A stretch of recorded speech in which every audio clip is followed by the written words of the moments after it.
प्रणाम। मैं आशुतोष राणा आप सभी मित्रों का पंचतंत्र वन के इस मंच पर हार्दिक स्वागत करता हूं। मनुष्य का जीवन जितना पृथ्वी पर टिका है उतना ही जल पर भी है। जल केवल एक तत्व नहीं है, जीवन की स्मृति है।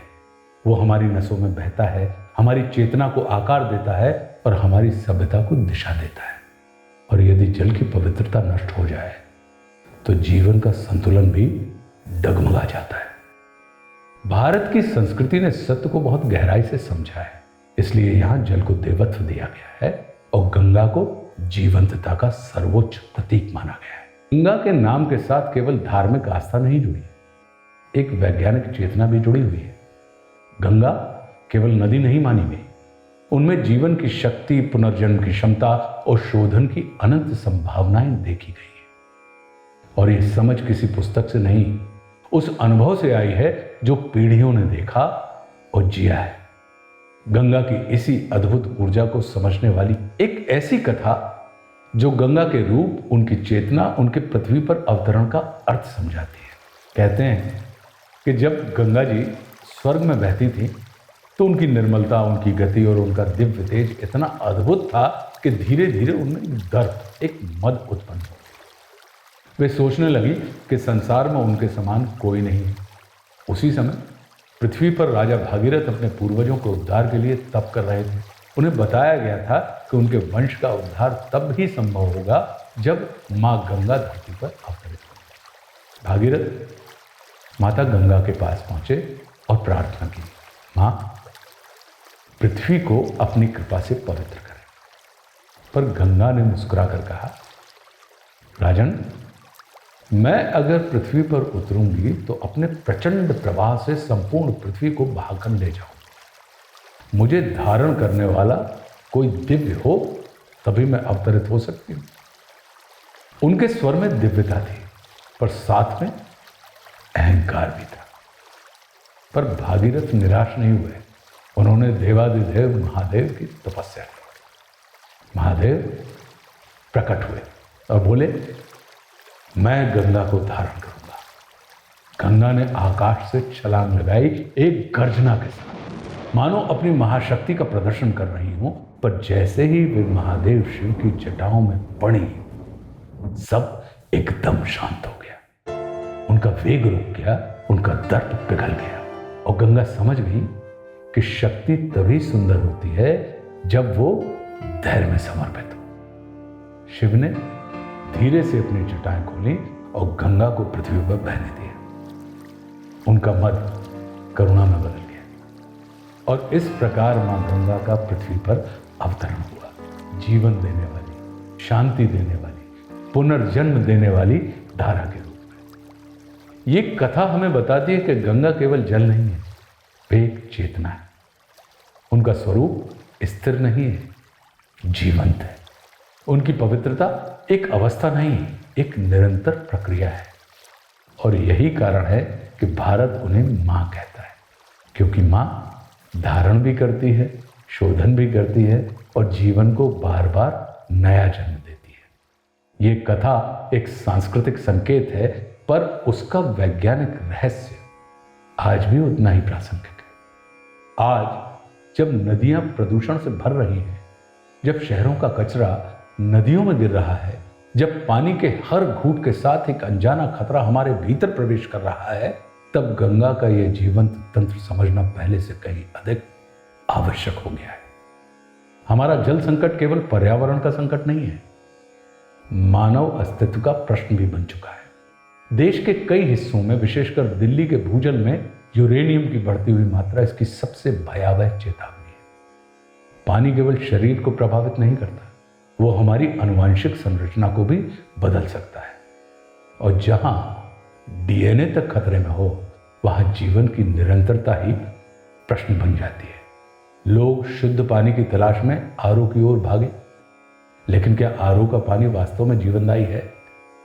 क्या वो शुद्धता देता है या जीवन के मूल तत्वों को ही हमसे छीन लेता है? क्लोरीन पानी को सुरक्षित रखता है या शरीर की ऊर्जा को क्षीण करता है? क्या हम आधुनिकता के नाम पर पानी के उस स्वरूप को नष्ट कर रहे हैं जिसे प्रकृति ने लाखों वर्षों में संतुलित किया था? इन गहन प्रश्नों की वैज्ञानिक व्याख्या करने वाले और जल चेतना के इस रहस्य को दुनिया के सामने रखने वाले हमारे आज के अतिथि हैं पद्मश्री डॉक्टर अजय सोनकर। प्रयागराज के कुंभ में गंगा के बैक्टीरियोफेज पर किया गया उनका शोध दुनिया को यह दिखाने में मील का पत्थर साबित हुआ कि गंगा का जल स्थिर नहीं है, जीवंत है। उसमें स्वयं को शुद्ध करने की क्षमता है। उसकी पवित्रता कोई कल्पना नहीं है, एक वैज्ञानिक सत्य है। डॉक्टर सोनकर बताते हैं कि 5 तत्वों के साथ छेड़छाड़ का परिणाम कितना भयानक हो सकता है। वे बताते हैं कि पानी का विषाक्त होना केवल रोग नहीं लाता, ये हमारी कोशिकाओं में बसे जीवन स्वरूप को बदल भी सकता है। वे कहते हैं कि जल के साथ हमारा व्यवहार हमारे भविष्य का निर्माण करेगा। आज की सार्थक वैज्ञानिक और आध्यात्मिक चर्चा को आगे बढ़ाएंगे मेरे प्रिय अनुज डॉक्टर प्रवीण तिवारी। पद्मश्री डॉक्टर अजय सोनकर जी, मैं आशुतोष राणा पंचतंत्र वन के इस मंच पर आपका हृदय से स्वागत करता हूं और धन्यवाद देता हूं आपको कि आपने अपना बहुमूल्य समय हमारे इस मंच को प्रदान किया। प्रणाम सर। मैं उन्हें यही कहना चाहूँगा, thank you very much Shri Ashutosh ji. I am feeling privilege myself to be here with such important talk. और मैं आपको कई बार मैंने सुना है और आई एम हाईली इम्प्रेस्ड, आप बहुत अच्छा कर रहे हैं। I wish you all the best, all the good things you are doing. Many thanks. जब एक बच्चा पैदा होता है तो वो 90% पानी होता है। उसी जल से उसको सारे तत्व जीवन के मिल रहे होते हैं, उसी से वो गढ़ा जा रहा होता है। जब मृत्यु को प्राप्त होती है शरीर, तो घटता क्या है? ये जल ही तो घटता है। और आपको किसने गढ़ा है? प्रकृति ने गढ़ा है। धरती पर ऑक्सीजन नहीं था, तो शैवाल ने जो है फिर सूर्य से संपर्क किया, उससे अनुबंध करके पहली बार ऑक्सीजन बनाया, जिससे जीवों की उत्पत्ति शुरू हुई। गंगा इज सेक्रेड, पवित्र है, sacred not because it is clean, it is intelligently dirty. कि गंगा का जन्म जब हुआ था, ग्लेशियर जब ये दोनों प्लेट आके टकराई और हिमालय बना और वहां पर से ग्लेशियर बना और पानी हुई, तो ये वो समय था जब धरती पर ऑक्सीजन भी नहीं था।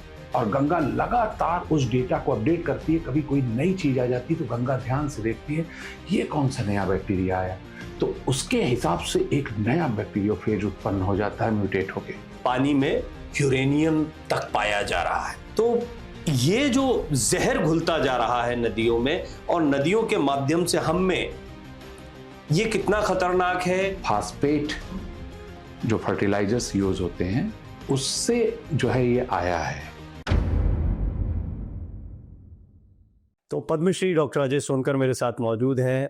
मुझे तो बहुत सौभाग्य मिला है डॉक्टर सोनकर से बातचीत करने का और काफ़ी कुछ सीखने का। उन्हें सुनना ही अपने आप में एक वैज्ञानिक यात्रा होती है, क्योंकि बहुत ऑथेंटिक तरीके से अपने जीवन को उन्होंने रमा दिया है पूरी तरह से शोध में। और शोध भी ऐसे होते हैं जो हम सबको चकित कर दें। इन शोधों में उनको पर्ल मैन ऑफ इंडिया मैं कहता हूँ, बहुत सारे लोग कहते हैं, क्योंकि मोती की जिस तरह से उन्होंने खोज की उसके बारे में इंटरनेट पर जानकारियां जो है बहुत मिलेंगी आपको डॉक्टर सोनकर के बारे में। उन्हें भारत सरकार ने पद्मश्री से सम्मानित किया इस बेहतरीन कार्य के लिए। साथ ही साथ हाल ही में कुंभ के दौरान मेरी बातचीत भी डॉक्टर सोनकर से हुई। कुंभ में एक बड़ा प्रश्न उठ रहा था कि गंगा जो है वो, उसमें इतने लोग डुबकी लगा रहे हैं, वो प्रदूषित हो जाएगी।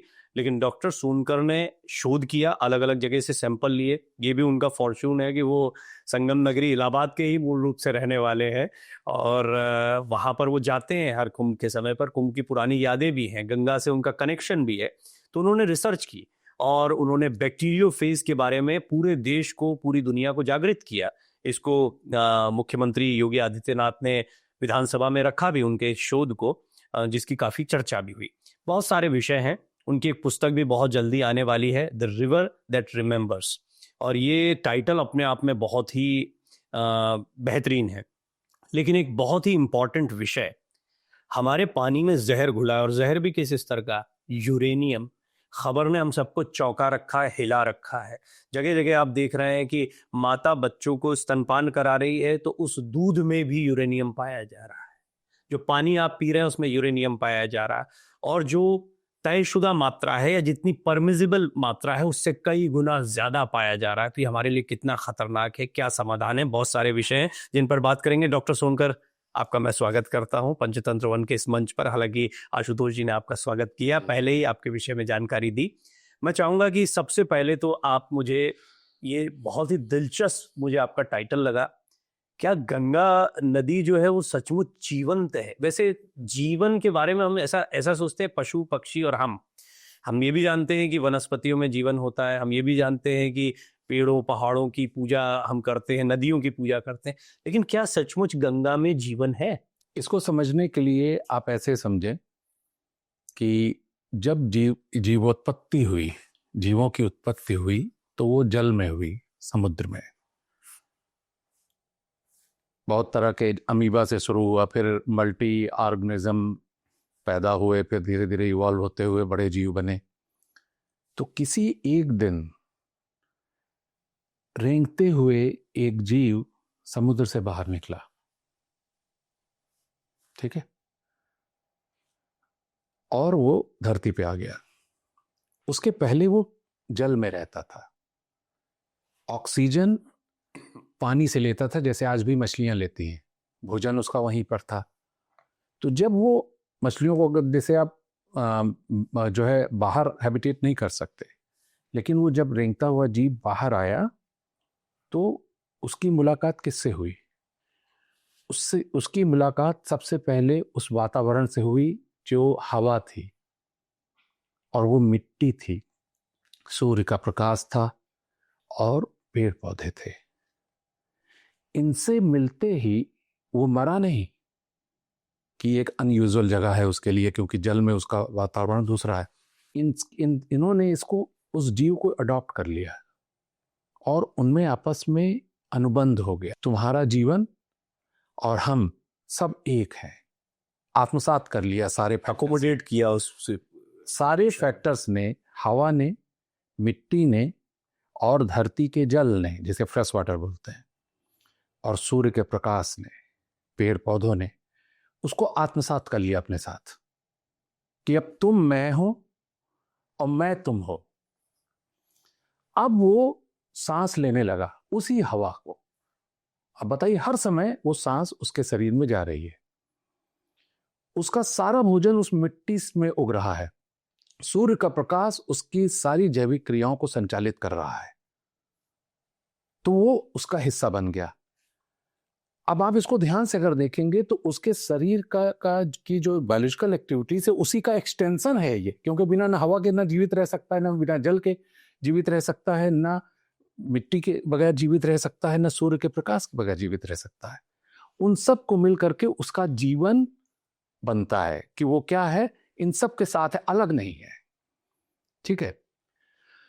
अब क्या हुआ कि इसमें वो जब पला, अब आप खुद इमेजिन करिए कि जब एक रेंगते हुए जीव के तरीके से बाहर निकला था तो उसकी लाइफ स्पैन कितनी रही होगी? कुछ दिनों से कुछ हफ्ते। और वो वहां पर उस प्रकृति की गोद में पला, और लगातार विकास क्रम में वो उन्नति करता गया, और एक उसके हाथ पैर निकल आए, चलने वाला, दौड़ने वाला, पेड़ पे चढ़ने वाला जीव बना।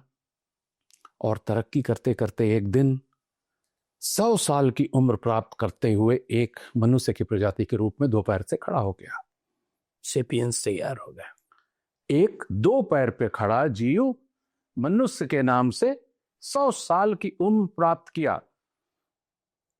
जब इतनी बड़ी तरक्की जब उसने की, लाखों करोड़ों साल में विकास क्रम में, तो वहां पर क्या था उसके साथ?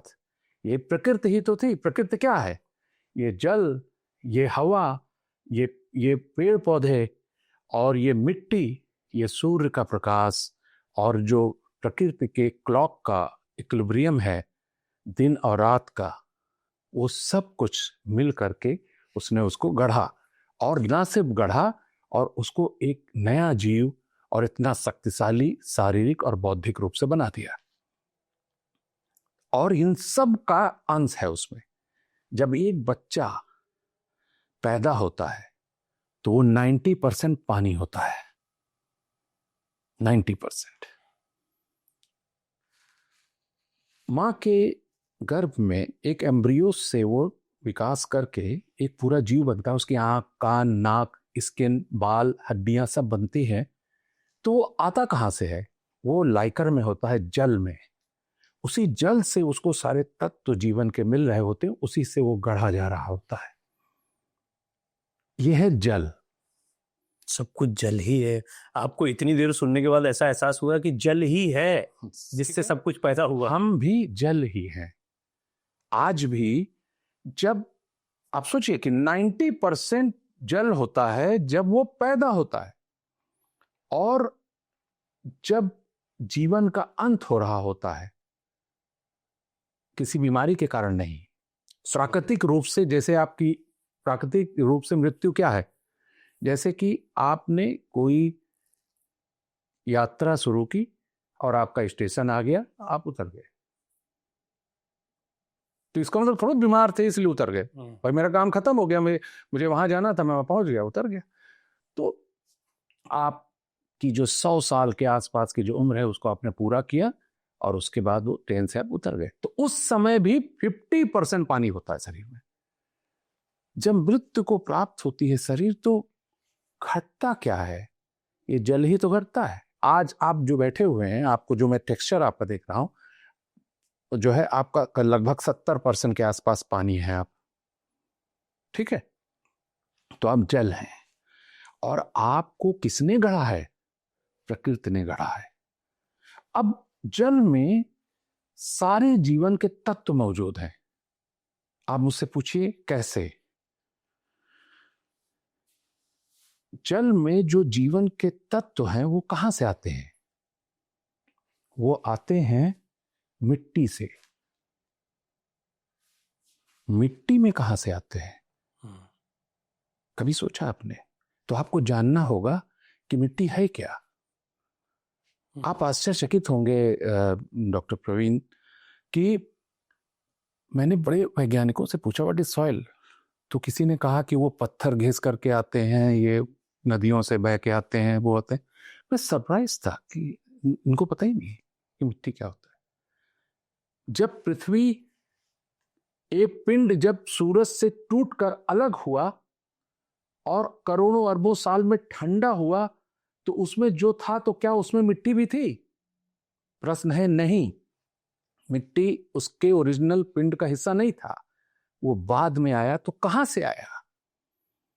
मैं आपको बताता हूं। जब आइस बॉल एज में हम थे।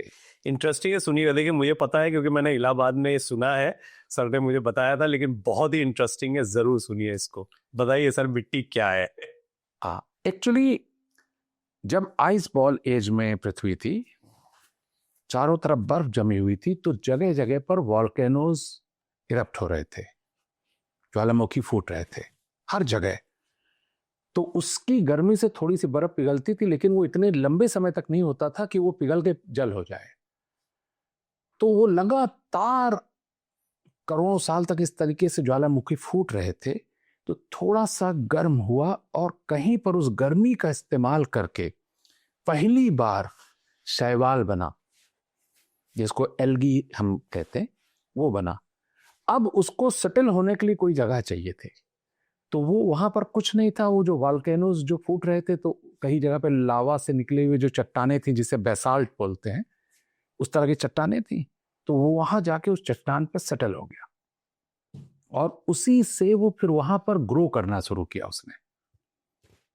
लेकिन जो बेसाल्ट था, उसमें कोई भी ऐसे पोषक तत्व या जीवन को सपोर्ट करने वाले एलिमेंट नहीं थे जिससे वो जी सकता और अपने आप को ग्रो कर सकता। तो फिर वो मर गया। तो जब मर गया, तो अपने उस छोटे से शरीर से उसने थोड़ी सी मिट्टी बनाई। वो मिट्टी बन गई। वो पहली बार धरती से मिट्टी की मुलाकात, इंट्रोडक्शन उससे हुआ। फिर नमी के दरार में जो उसके रेसिड्यूज थे, उसने फिर ग्रो किया, और वो फिर मर गया। यह प्रक्रिया करोड़ों अरबों साल तक लगातार रिलेंटलेसली चलती रही। वो पैदा होता, ग्रो करता और मर जाता, और हर बार अपने शरीर से थोड़ी सी मिट्टी बना देता था। तब जब वहां पर कुछ मिट्टियां इकट्ठा हो गई तो वो जो वनस्पति थी उसमें खुद उगने लगी, क्योंकि उस मिट्टी में वो सब कुछ था जिससे वो उग सकती थी, ग्रो कर सकती थी, इवॉल्व हो सकती थी, क्योंकि उस मिट्टी को उसने अपने ही शरीर से तो बनाया था। क्या बात है। तो फिर उसके बाद वो ग्रो करने लगे, बड़े पौधे बनने लगे, बड़े पेड़ बनने लगे, लेकिन वो सब वही करते, मरते, मिट्टी अपने बनाते। जीवन को जीने के बाद मरते और अपने शरीर से मिट्टी बना देते। ये प्रक्रिया निरंतर चलती रही और ये पूरी धरती मिट्टी से ढक गई। जिस एरिया को आप देखते हैं कि ये धरती है जो जल के अलावा है, ये सारी मिट्टी उसी तरीके से बन गई और ये प्रक्रिया आज भी चल रही है। तो इस तरह से मिट्टी आई, इसमें जीवन है, क्योंकि इसीलिए मिट्टी से जीवन की उत्पत्ति होती है। फिर क्या हुआ, उस समय तक धरती पर ऑक्सीजन नहीं था, तो शैवाल ने जो है फिर सूर्य से संपर्क किया, उससे अनुबंध करके पहली बार ऑक्सीजन बनाया, जिससे जीवों की उत्पत्ति शुरू हुई। कुछ न्यूक्लियोटाइड्स जो है किसी उल्का से आए रहे होंगे, वो इवॉल्व हुए, अमीबा बना, फिर मल्टी ऑर्गेनिज्म तैयार हुआ और फिर इसी तरह से इवॉल्व होता चला गया। और ये भी वही करते, अपना जीवन जीते और अपने शरीर से मिट्टी बना देते। हम जब जीव के तौर पे समुद्र से बाहर आए इसी मिट्टी पर, तो ये मिट्टी में जीवन था, इसीलिए इसने हमें एम्ब्रेस कर लिया, गले लगा लिया और हमें जो है जीवित रखा, हमें विकसित किया। और यही हैं जो पेड़ पौधे हैं जिन्होंने इस मिट्टी को जन्म दिया, और ये जो वातावरण है यही हमारे माता पिता थे। तो हम जो जीव बना, जो हम बने, तो हमने भी वही किया, हमने अपना जीवन जिया और अपने शरीर से थोड़ी सी मिट्टी बना दी। तो जो हमारे शरीर से मिट्टी बनी उसमें जीवन के सारे तत्व मौजूद थे, वो सारे तत्व जल को प्राप्त हुए। और इस क्रिया में सूक्ष्म जीवों की एक फौज होती है जो इस क्रिया को करती है कि जब किसी शरीर का, चाहे वो वनस्पति का शरीर हो, चाहे किसी जीव का शरीर हो, चाहे किसी मनुष्य का शरीर हो, जब वो मृत्यु को प्राप्त होता है तो ये सूक्ष्म जीव उसको डिकम्पोज करते हैं, जो कंपोजिशन है उसको तोड़ते हैं और सोने के जैसे खरे सारे जीवन के तत्वों को उससे अलग करते हैं। नाइट्रोजन अलग कर लिया, कैल्शियम अलग कर लिया, फास्फोरस अलग कर लिया, जो भी जीवन के सारे तत्व हैं उसको शुद्ध रूप से एकदम अलग कर लिया। जैसे एक कार है, उसको क्रश किया आपने, उसकी प्लास्टिक, उसका कांच, उसका एल्युमिनियम, उसका कॉपर, उसकी स्टील सब शुद्ध रूप से अलग कर लिया और उससे नई कार, नई फैक्ट्री के लिए वो मटेरियल इस्तेमाल होगी। तो इसी तरीके से सारे तत्व का विलय इस जल में हो गया और इसीलिए जीवनकारी हो गया। आप जानते हैं कि पूरी धरती पर सबसे पवित्र जगह अगर कोई है तो वो गर्भ है एक माँ का, चाहे वो किसी जीव का हो, चाहे मनुष्य का हो। एक एम्ब्रियो एक पूरे शरीर का रूप उसमें धारण कर रहा होता है। अगर वहां पोल्यूशन हो, अगर वहां पर कंटामिनेशन हो, तो आप सोचिए कि इतना जटिल और इतना डेलिकेट कार्य उसमें हो सकता है कि उसकी आंखें बन रही, उसका दिमाग बन रहा है, उसकी स्किन बन रही है, उसके बाल बन रहे हैं, उसके शरीर का पूरा सृजन हो रहा है। शुद्धतम जगह है पूरी धरती पर, और वो चारों तरफ से जो वोम होता है बंद होता है, सुरक्षित होता है। इसी तरह जो गंगा है, ये क्रिया उसमें खुले में हो रही होती है। एक मछली ऐसे तैर रही होती है, फीमेल, उसके नीचे मेल तैर रहा होता है, एक दूसरे को छुए बगैर फीमेल अपने एक्स जो है पानी में रिलीज कर देती है, वो अपने स्पर्म रिलीज कर देता है, वहीं पर निषेचन होता है और वहीं पर एम्ब्रियोज बनते हैं, वहीं पर जो है लार्वे तैयार होते हैं और वो जीव प्रकट हो जाता है। छोटे से लेकर के डॉल्फिन जैसे इतने बड़े जीव एक समय में शार्क भी हुआ करती थी गंगा में। इस शेल वाले जीव, स्नेल, शंख, दुनिया भर के जीव का सृजन हो जाता है। उसी खुले में वही क्रिया होती है जो गर्भ में होती है। और ये जीव ना सिर्फ उत्पन्न होते हैं बल्कि जीते हैं। अब जब जीते हैं तो अपना बायोलॉजिकल वेस्ट भी तो रिलीज करते होंगे। क्या उससे गंगा मैली हो जाती है? तो फिर सृजन कैसे होगा? जितने भी जीव इस धरती पर विचरण करते हैं उससे भी ज्यादा जीव उस नदी के अंदर उत्पन्न होते हैं, जीते हैं और मर जाते हैं। अब जब इतने जीव उसमें रहते हैं तो उनका भी सीवर सिस्टम होगा। अब एक सीवर की लाइन अगर आ रही है किसी नदी में तो कितना हो हल्ला हो जाता है। क्या उसके बगैर उसमें सीवेज जैसी कोई चीज है ही नहीं, इतने जीव हैं तो लोगों को ज्ञान ही नहीं है कि प्रदूषण कहते किसको है। मुझे यूरोप से वैज्ञानिकों ने कहा इस बार जब कुंभ होने लगा कि वो जानते हैं कि नेटिव प्लेस है मेरा, तो मुझसे बार बार इंसिस्ट करते हैं कि आप इस पर रिसर्च कर क्यों नहीं करते, उनको रोकते क्यों नहीं, सरकार को रिपोर्ट क्यों नहीं देते, महामारी फैल जाएगी इससे। तो मैं भी बिलीव करता था कि हाँ ऐसा होगा। लेकिन जब मैंने रिसर्च शुरू की तो जो तस्वीर मेरे सामने आई तो वो एकदम दूसरी तस्वीर थी। मैं सरप्राइज था।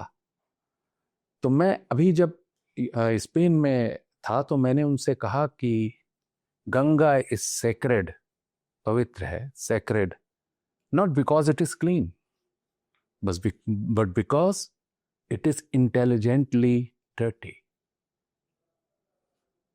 Intelligently dirty.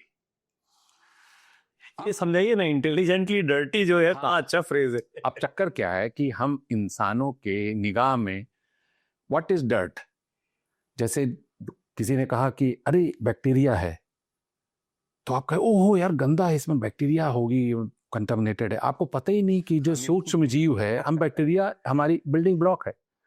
जैसे घर की ईंटें होती है उसी तरीके से आपके शरीर में जितनी कोशिकाएं हैं उससे भी ज्यादा बैक्टीरिया आपके शरीर में रहती है और वही आपका इम्यून सिस्टम है। जो आपका चोट लगता है तो जो घाव भरते हैं इंट्रासेलुलर बैक्टीरियाज होती हैं जो उस घाव को भरती हैं। आपका इम्यून सिस्टम उसी को, गट में जो बैक्टीरिया होती है वहीं से आप जीवित हैं। तो आपको पता ही नहीं कि पूरे धरती में, पूरे जगत पे जो जीवन है वो सूक्ष्म जीवों के द्वारा संचालित और रेगुलेटेड है। और नदी, गंगा जैसी नदी इसी सूक्ष्म जीव को जो है संतुलित करती है। गंगा के लिए जब मैंने बताया बैक्टीरियोफेज को तो लोगों ने कहा बैक्टीरियोफेज बैक्टीरिया को मार देता है। ऐसा नहीं है, वो उसको संतुलित करता है, उसको विषाणु और रोगाणु नहीं बनने देता।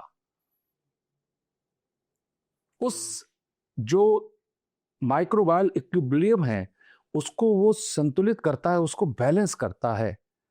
वो वॉरियर है गंगा का, वो काउंटर फोर्स है गंगा का। ठीक है, तो ऐसे में मैंने 5 ऐसे स्पॉट्स को चुने जो है कुंभ से पहले, जहां पर इंटेंडेड था कि यहां पर श्रद्धालु लोग स्नान करेंगे। तो मैंने 3 कंट्रोल बनाया, गंगा कंट्रोल, यमुना कंट्रोल और कॉन्फ्लुएंस, जहां ये गंगा यमुना मिलती है। अब मैं सरप्राइज था कुंभ शुरू होने से पहले ही कि तीनों पानी के पैरामीटर्स अलग थे। यमुना और गंगा का पानी एकदम हाइड्रोलिक एनालिसिस करने के बाद एकदम डिफरेंट है। उसका जो है डिजॉल्व ऑक्सीजन देखो, एल्कलाइनिटी देखिए आप, उसकी पीएच वैल्यू देखिए, या जो भी ऑक्सीजन लेवल जो भी आप देखना चाहते हो सब आपको गंगा से डिफरेंट मिलेगा। अब आप देखिए कि यमुना के बारे में आपकी क्या इमेज है। वो जीवनकारी तो नहीं मानी जाती, बल्कि दिल्ली में तो नाला हो गई बिल्कुल। उसको छोड़ दीजिए, आप प्रयागराज चलिए, जहाँ शुद्ध है वहां पर। हाँ, अब उसको जाके गौर से देखिए संगम को, तो आपको क्या दिखता है कि एक नदी है काली, जो एकदम हरी दिखती है, एकदम साफ पानी है, और एक है मटमैली सी। दिखता साफ साफ। मटमैली जब बोल दिया तो अब आप समझ गए होंगे। मटमैली जब देखा आपने तो आप तो मिट्टी को तो हम गंदगी समझते हैं कि मिट्टी है, पॉल्यूशन हो गया। हाँ। जब मटमैली है तो जीवनकारी है, क्योंकि मिट्टी में तो सब कुछ है। वनस्पतियों ने, जीवों ने सारा कुछ अपना मिट्टी में ही तो दिया है। इसी, और वो जीवनकारी है, इसीलिए वो मटमैली दिखती है। अच्छा, मतलब वो ज्यादा जीवंत है जो मटमैली। वो ही जीवंत है।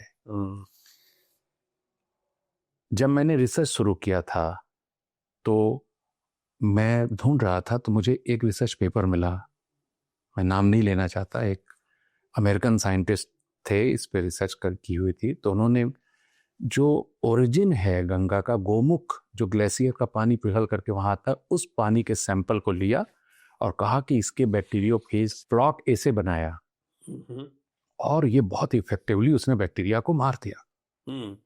तो मैंने कहा कि बताओ कितना शक्तिशाली पानी, मैं भी जाऊंगा वहां पर और वो गोमुख के पानी को एनालाइज करूंगा, कमाल का वो है। अब यहाँ आते आते वहां से पानी कितना दूषित हो जाता है, कितनी शक्ति कम हो जाती होगी, उतने के बावजूद इतनी शक्ति बची रहती है कि इतने लोग नहा लेते हैं और बीमार नहीं पड़ते। मैं ये सोच रहा था, और जब रिसर्च किया तो पाया कि ये जो वैज्ञानिक का रिसर्च पेपर था वो झूठ था।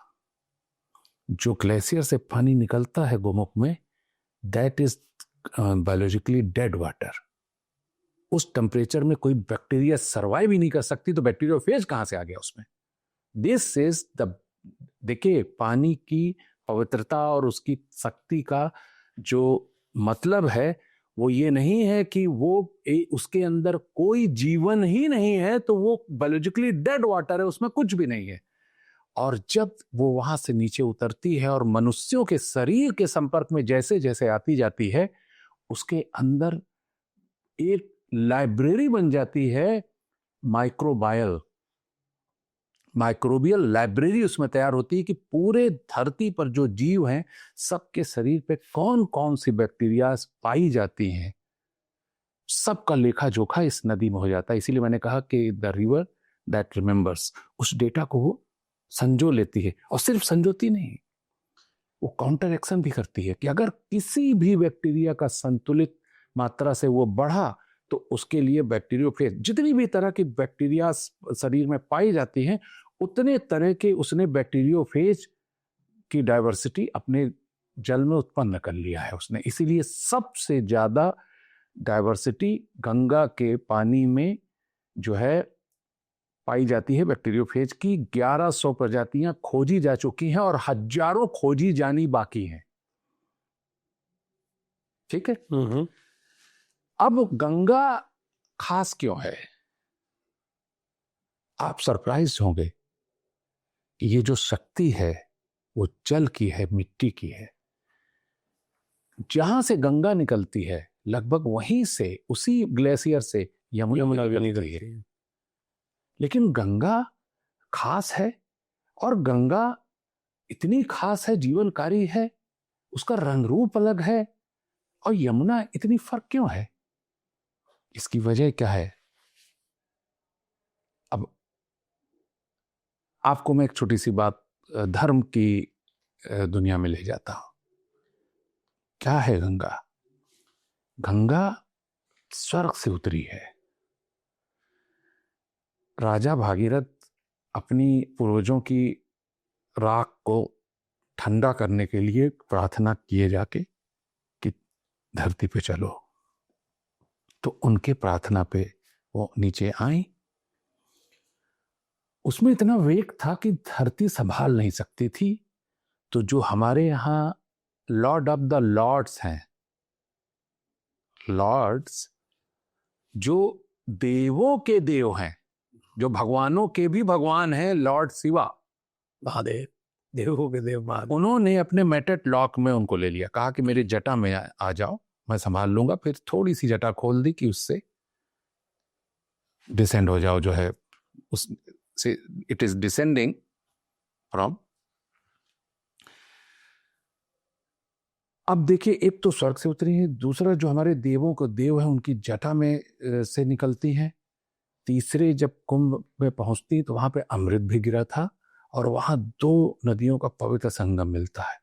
तो इस वजह से ये जो मैं आपको बता रहा हूं वो मूल है श्रद्धा का, रेवरेंस के बीच का मूल है ये। इसी की वजह से भारतीयों के हृदय में गंगा के प्रति इतना उच्च स्थान है, इस विश्वास के कारण।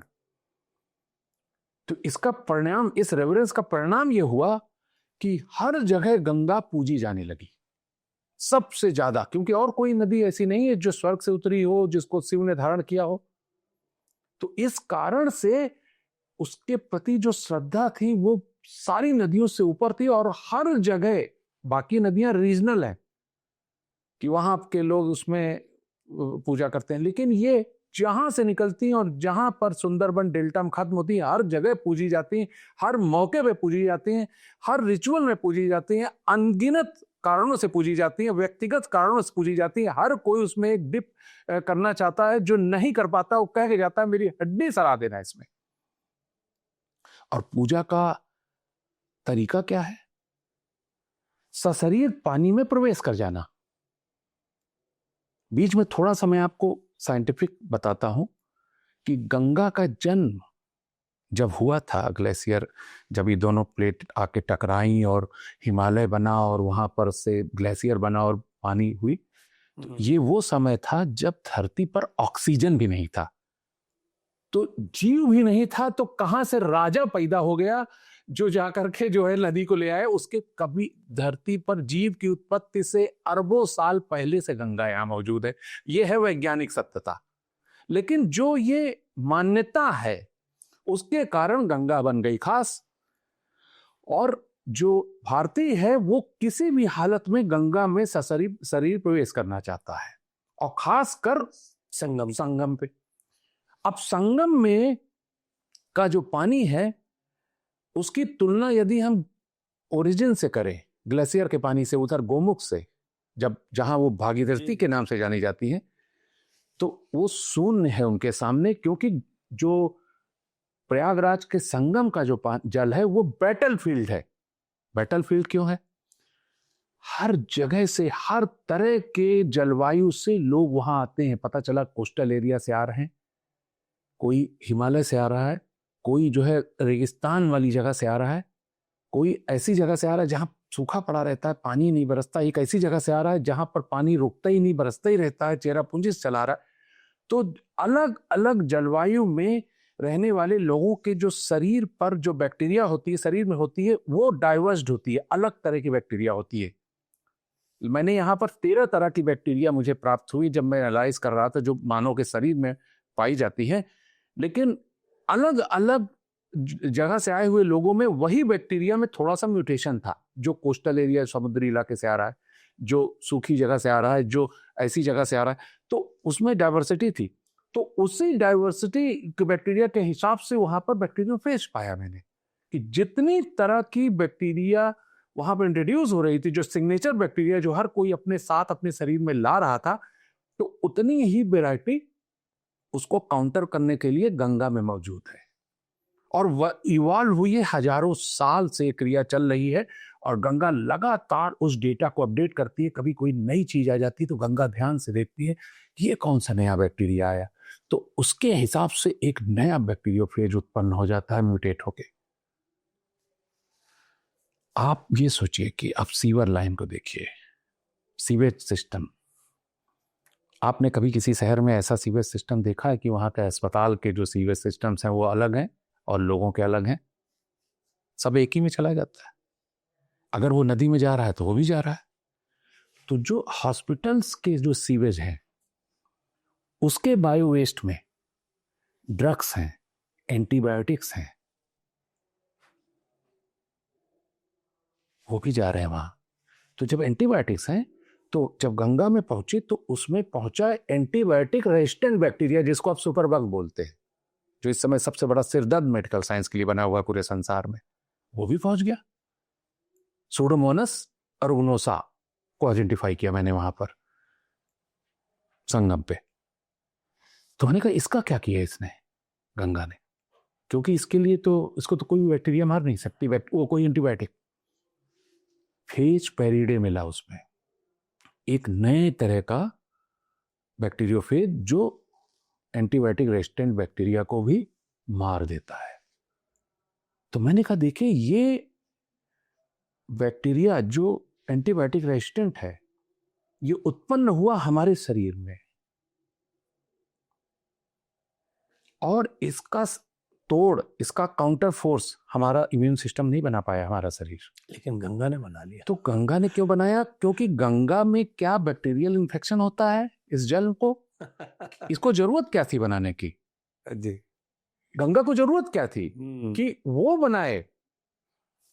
क्या उसको उस तरह से इन्फेक्शन होता है जैसे हमको होता है? उसको भी संक्रमण होता है क्या? नहीं होता। तो इसका उत्तर ये है कि उसने इसलिए बनाया क्योंकि वो हमारे इम्यून सिस्टम का एक्सटेंशन है। हम उसके बगैर, हमारा इम्यून सिस्टम अधूरा है, उससे मिलकर ही हमारा इम्यून सिस्टम पूरा होता है, इसलिए उसने बनाया। और वैज्ञानिक तौर पे ये साबित होता है कि इसीलिए हम उसको माँ कहते हैं, क्योंकि माँ ही होती है, वो ये नहीं देखती कि इसकी दुष्टता की वजह से ये चोट खाया है मेरा बेटा, वो बस सिर्फ चोट को देखती है कि मैं ऐसा क्या करूं कि मरहम लगा दूं इसका घाव भर जाए। एक माँ ही तो करती है ऐसा। तो बिना हमारे दोस्त को पर नाराज हुए उसने एंटीबायोटिक रेजिस्टेंट बैक्टीरिया का काउंटर फोर्स अपने अंदर प्रोड्यूस कर दिया, इसीलिए हम माँ कहते हैं। ये पहली बार होगा कि उसको वैज्ञानिक तौर पे हम साबित कर सकते हैं कि क्यों माँ है वो।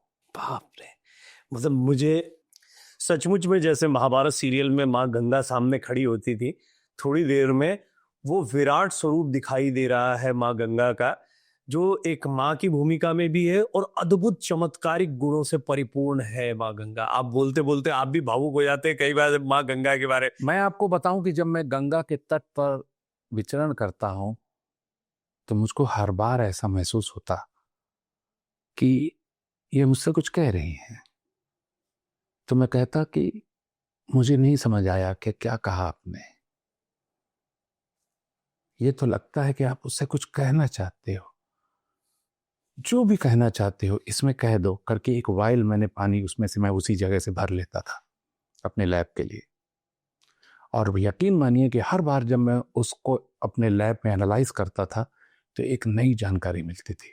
मेरा ट्रांसफॉर्मेशन हो गया पूरे नॉलेज का, पूरी दुनिया बदल गई। क्या नहीं, ऐसा कोई व्यक्ति इस धरती पर नहीं है जिसका संबंध गंगा से नहीं है। कई कई ऐसे लोग जो दूसरे धर्म के हैं वो नहीं जाते गंगा में स्नान करने, लेकिन उनके शरीर का बायो वेस्ट तब भी जाता है और गंगा के पास उसका भी लेखा जोखा है और उसका भी बैक्टीरियोफेज उसने बना रखा है अपने यहाँ।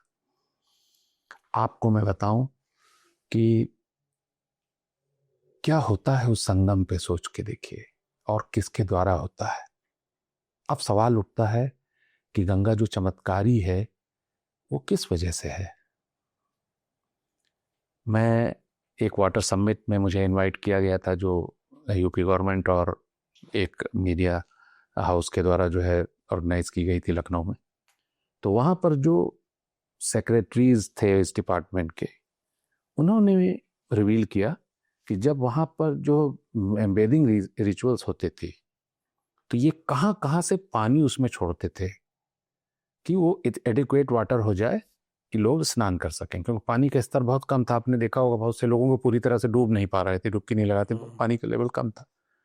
तो बहुत से ऐसे डैम्स से पानी को छोड़ते थे, बहुत से ऐसे नदियों से डाइवर्ट करते थे, बहुत सा रेन वाटर हार्वेस्ट से डाइवर्ट करते थे और अनगिनत बोरिंग से पानी उसके अंदर डाल रहे थे।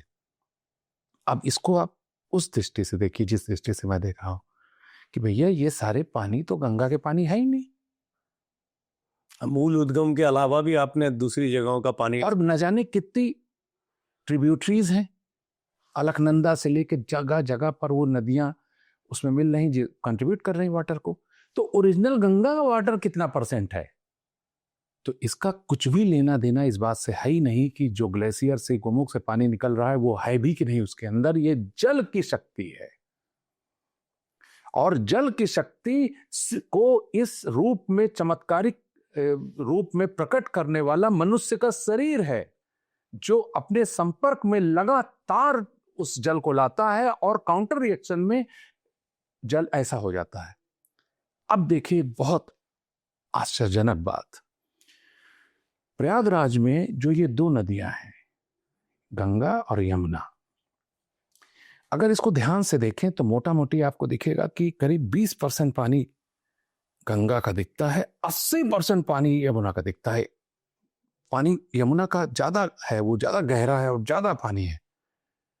लेकिन जैसे ही संगम पर कॉन्फ्लुएंस हुआ और उसके बाद जब जो नदी कंटिन्यू कर रही है वो कौन है, तो 12 किलोमीटर आगे जाकर के मैंने एक कंट्रोल और लिया, कॉन्फ्लुएंस कंट्रोल। और जब उसके पैरामीटर्स को मैंने एनालाइज किया बहुत ही कॉम्प्रिहेंसिव तरीके से, तो मैं सरप्राइज्ड हो गया कि not only the name but it was the Ganga control. यह गया कहां यमुना का पानी, उसके सारे पैरामीटर्स गए कहां इससे मिलने के बाद? तो ये हुआ क्या, उसके पहले ये ऐसा जल है और मिलने के बाद जब आगे गया तो ये पूरे गंगा, काशी में वहीं से तो पहुंचता है, वो वही पानी तो होता है और गंगा है, तो गया कहां वो पानी? तब जानते हैं कि नई चीज पता चली कि गंगा विलुप्त, यमुना विलुप्त हो जाती है, गंगा के रूप में उसका पुनर्जन्म हो जाता है वहां पे। कैसे? क्योंकि जब तक ये गंगा से नहीं मिली होती, लोग उसको यमुना समझते हैं और उसके साथ व्यवहार भी यमुना वाला होता है। जैसे ही संगम पे मिलन होता है, हर कोई पूरे हिंदुस्तान से चप्पे चप्पे से आकर उस जगह के पानी के साथ वही व्यवहार करता है जो वो गंगा के साथ करता है। हर जगह हर कोई उस संगम में स्नान करना चाहता है, अपने शरीर, स्नान का मतलब अपने शरीर को संपर्कित कर रहा है, उसको शरीर को जो है उसके संपर्क में ला रहा है उस जल के। तो काउंटर रिएक्शन में जल का जो एक्शन होता है, जो काउंटर एक्शन होता है, उसमें यही क्रिया होती है कि फिर वो गंगा बन जाती है काउंटर एक्शन में, क्योंकि एग्जैक्टली गंगा के बराबर उसके साथ जो है संपर्क हो जाता है वहां पर। और गंगा के बराबर जब भी संपर्क किसी भी जल का होगा तो वो गंगा बन जाएगी। इसका एक दूसरा पहलू सर, उसको भी थोड़ा डिस्कस करते हैं। इतना सुंदर है ना ये, अभी इस पे ऐसा लग रहा है कि निर्बाध रूप से आपको बोलने दूं और बस माँ गंगा की महिमा।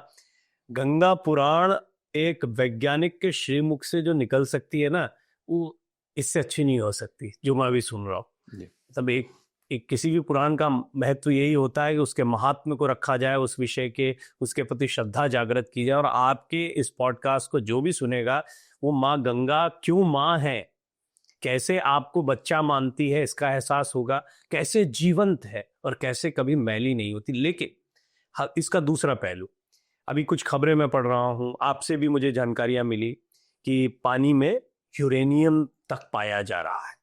ये हमारे शरीर में भी जा रहा है, यानी नदियों का पानी। अब वो गंगा का पानी और नदियों का पानी, इन दो विषयों को भी जरा आप कहीं पर जोड़ दीजिएगा कि हम दोनों, क्या गंगा के साथ भी वो समस्या हो रही है?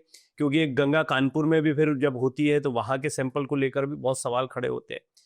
तो ये जो जहर घुलता जा रहा है नदियों में और नदियों के माध्यम से हम में, ये कितना खतरनाक है? और यहाँ पर नदियों की वो शक्ति जिसके विषय में अभी तक गंगा के माध्यम से हमने चर्चा की है, उसका क्या हो रहा है? ये बहुत अच्छी बात है। जब ये अभी हाल ही में खबर आई कि दिल्ली के पानी में कई जगहों पर जो ग्राउंड वाटर है उसमें यूरेनियम मिला, बहुत सारी सोर्सेज में यूरेनियम पानी के मिला, तो मैं पहले आपको ये बताना चाहता हूँ, आपके दिल्ली में जो यूरेनियम मिल रहा है या किसी भी जल में मिल रहा है तो वो है क्या? सबसे पहले आप यूरेनियम के बारे में जानें।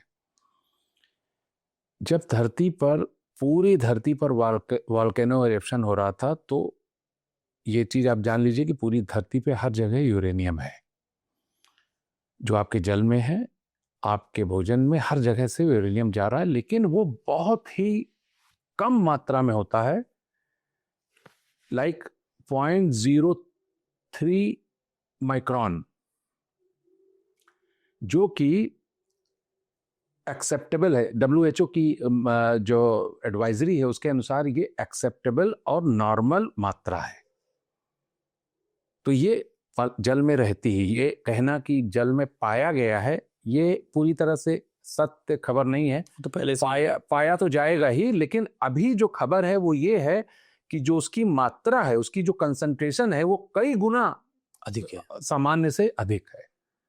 तो पहली बात तो ये है कि ये अधिक है कैसे, ये अधिक हुई कैसे? क्या दिल्ली जैसी जगह में ये पहले से था, या जो है अब जो है ये मात्रा बढ़ गई है? तो मैं इस खबर को बहुत ध्यान से पढ़ रहा था, तो उसमें बताया गया कि जो है बहुत से फास्फेट जो फर्टिलाइजर्स यूज होते हैं, उससे जो है ये आया है। एक्चुअली जो फास्फेट होता है वो खनन से निकाला जाता है। तो वॉल्केनिक जो इरप्शंस होती हैं, जो खान वगैरह होते हैं, इस तरह की माइंस होते हैं, इस तरह के माइंस में बहुत जगह पर इस तरह के हैवी मेटल्स फंसे होते हैं, या यूरेनियम है, गोल्ड है, this that, so many things, इस तरीके के चीज़ें होती हैं। तो जब आप माइनिंग कर रहे होते हैं तो उसके साथ ये भी आ जाती है।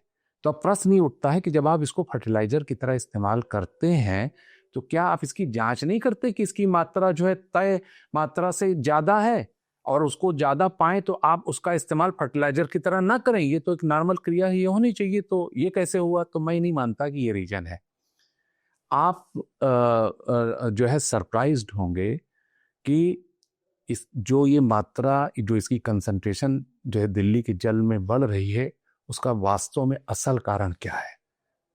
मैं ऑलरेडी इस पे रिसर्च कर रहा था, और दिल्ली के एरियाज भी मेरे टारगेट में थे, और मैंने यहाँ भी बहुत लंबे समय से वाटर सैंपलिंग की है। तो मैं आपको बताऊं कि ये जो दिल्ली के ग्राउंड वाटर में, जल में यूरेनियम की बढ़ी हुई मात्रा है, उसका असल कारण है रिवर्स ऑस्मोसिस, आरओ टेक्नोलॉजी। जी। जो आप देखिए कि कितने घर हैं दिल्ली में, हर घर में आरओ सिस्टम लगा हुआ है। तो जब आरओ में से पानी जब प्यूरिफाई होता है तो उसके अंदर से uranium including other heavy metals करीब 95% वो अलग कर देता है उसको। जब जो है आरओ में जब पानी जो सोर्स होता है, जब पानी आपका आरओ में आता है, तो आपने ये देखा होगा कि जितना पानी वो फिल्टर करता है उतना या उससे ज्यादा पानी ड्रेन हो रहा होगा, रिजेक्ट हो रहा होता है। बिल्कुल ठीक। तो जो पानी आपका कलेक्ट होता है, एक्सेप्ट होता है, उसमें से 95% से ज्यादा यूरेनियम और दूसरे जो हैवी मेटल्स हैं वो सेपरेट हो जाते हैं, और जो रिवर्स वाटर है, जो रिजेक्ट वाटर है, वो उसमें से वापस लौट जाते हैं। तो इसका मतलब क्या हुआ कि एक यूरेनियम की मात्रा जो 10 लीटर में, मान लीजिए कि 2 रुपए का जो है यूरेनियम आया था 10 लीटर में, तो जब लौटा तो वही 2 रुपए का यूरेनियम 5 लीटर में हो गया। तो कंसंट्रेशन डबल हो गई, और वो लौट गया वापस आपके सोर्स में। फिर ये वही वापस आएगा, जा रहा है साइकिल। तो ये साइकिल जो है आज से 10 साल, 20 साल, 30 साल पहले इसलिए नहीं यूरेनियम डिटेक्ट हुआ था क्योंकि उस समय आरओ इतना प्रचलन में नहीं था। लगातार आरओ जो सिस्टम है, रिवर्स ऑस्मोसिस है, इस कंसंट्रेशन को लगातार बढ़ा रहा है। जब पानी में जो इनपुट आ रहा है उससे डबल जो है मात्रा में वो लगातार भेज रहा है सालों से, और यही क्रिया चलती रही तो आने वाले समय में कोई भी व्यक्ति जीवित नहीं रहेगा, इस सिर्फ जो है यूरेनियम के कारण, उस पानी के कारण। आरओ इतना खतरनाक है। आरओ खतरनाक नहीं है, पहले लेट मी क्वालिफाई। अब आरओ जो है कर क्या रहा है, किसी चीज को नष्ट थोड़ा कर रहा है, वो अलग कर रहा है ना, सिर्फ फिल्टरेशन कर रहा है। हाँ, वो अलग कर रहा है, उसको सेपरेट कर रहा है।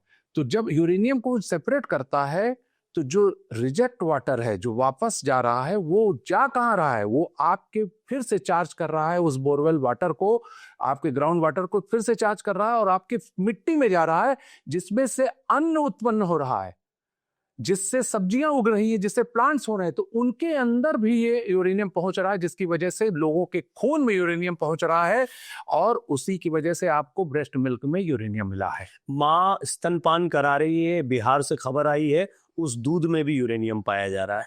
अब आप समझ गए कि वो कैसे शरीर में पहुंच रहा है, क्योंकि आपने पानी से डर गए। आप पानी से डर गए कि यार इसमें तो जो है हैवी मेटल्स हैं, पोल्यूशन है, तो आपने उसके अंदर से उस पोल्यूशन को सेपरेट करके और हाईली कंसंट्रेटेड करके वापस सोर्स में भेज दिया। फिर वही लौट रहा है, फिर वही जा रहा है।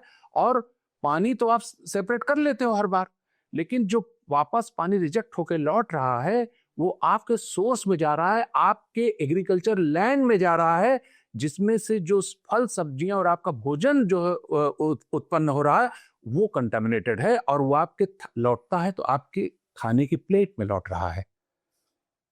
जिससे आप बचना चाहते थे वो सीधा आपके खून में जा रहा है। आप इसको समझ लीजिए कि ये ऐसी कोई बात नहीं है जो समझी नहीं जा सकती। मुझे बड़ा आश्चर्य हुआ कि किसी भी अखबार में इसकी कोई चर्चा नहीं थी। आप सिर्फ इस तरह समझिए, कॉमन सेंस से सोचिए। आप तो खुद बहुत ही टेक्निकल पर्सनालिटी हैं, आप चीजों को समझते हैं, साइंटिफिक चीजों को। जब आप किसी चीज की कंसंट्रेशन को जो है डबल करके, बढ़ा करके 5 गुना 10 गुना उसकी कंसंट्रेशन को बढ़ा करके जब रिजेक्ट करके वापस भेज रहे हो, तो क्या आपको ये नहीं सोचना चाहिए वापस कहां भेज रहा हूं मैं इसको, और क्या वो फिर मेरे से मिलेगा? बिल्कुल। मेरी धरती, मेरा एनवायरमेंट में मैं उसको और जहरीला बना। अगर आप ये ना किए होते तो सदा उसी एक्सेप्टेबल क्वांटिटी में आपके शरीर में जाता और शरीर उसको जो है आराम से साइकिल वो होती रहती है और उससे कुछ ना होता। कई आप आश्चर्यचकित होंगे कि कई कंट्रीज में, जैसे इजराइल में, वो आरओ के पानी को इस तरीके से जो है अलाउ नहीं करते कि वो कहीं भी आप ड्रेन कर दो। उसको एक फील्ड में ले आते हैं, वहां उसको ड्राई करते हैं, और जब वो सॉलिड जो है रूप में जब ये हैवी मेटल्स इकट्ठा हो जाते हैं तो उसको वो डिस्पोज करते हैं। कई बार उसको लोग समुद्र में डाल देते हैं क्योंकि वहां डाइल्यूट हो जाए और उसकी कंसंट्रेशन खत्म हो जाए। इस तरीके से कई कंट्री में किया जाता है। बहुत सारी जगहों पर ऐसे आरओ कई कंट्री में यूज होते हैं, जर्मनी में, यूएस में, जिसमें से इस तरह से पानी फ्रीली जो है रिजेक्ट नहीं होता कि वो जा करके आपके सीधा जो है आपके सोर्स में फिर वापस लौटे और उसकी कंसंट्रेशन को लगातार बढ़ाता जाए। उसका डिस्पोजेबल तरीके से उसका जो है उसको डिस्पोज करने का एक टेक्निकल तरीका है कि उसको एकमुलेट करके उसको फिर डिस्पोज किया जाता है। तो ये बात है हमारी कंट्री में। अब मैं डरा इसलिए कि जब पता ही नहीं है कि कंसंट्रेशन बढ़ कैसे रही है, तो इसके रोकथाम के लिए, इसके उपचार के लिए कदम क्या उठाया जाएगा। अब जाओ आप कह दो फास्फेट से हो रहा है तो फास्फेट को चेक करो, उसको उसमें यूरेनियम ना हो तो फिर उसको यूज करो फर्टिलाइजर के लिए। लेकिन ये तो नॉर्मल प्रक्रिया, ये तो होनी चाहिए, होती होगी। ऐसे थोड़ा है कि आप जो है एग्रीकल्चर में जो डाल रहे हो तो बिना टेस्ट किए कि उसमें यूरेनियम है कि नहीं, ऐसे ही डाल देते हो आप, जो है उसको अलाउ कर देते हो। तो ये है जो बहुत ही खतरनाक इंपॉर्टेंट बात है। अब इसमें एक बहुत इंपॉर्टेंट बात ये आता है कि यूरेनियम है क्या, ये करेगा क्या, क्या नुकसान करेगा, क्या होने वाला है इससे। इस पे मैं आता हूँ।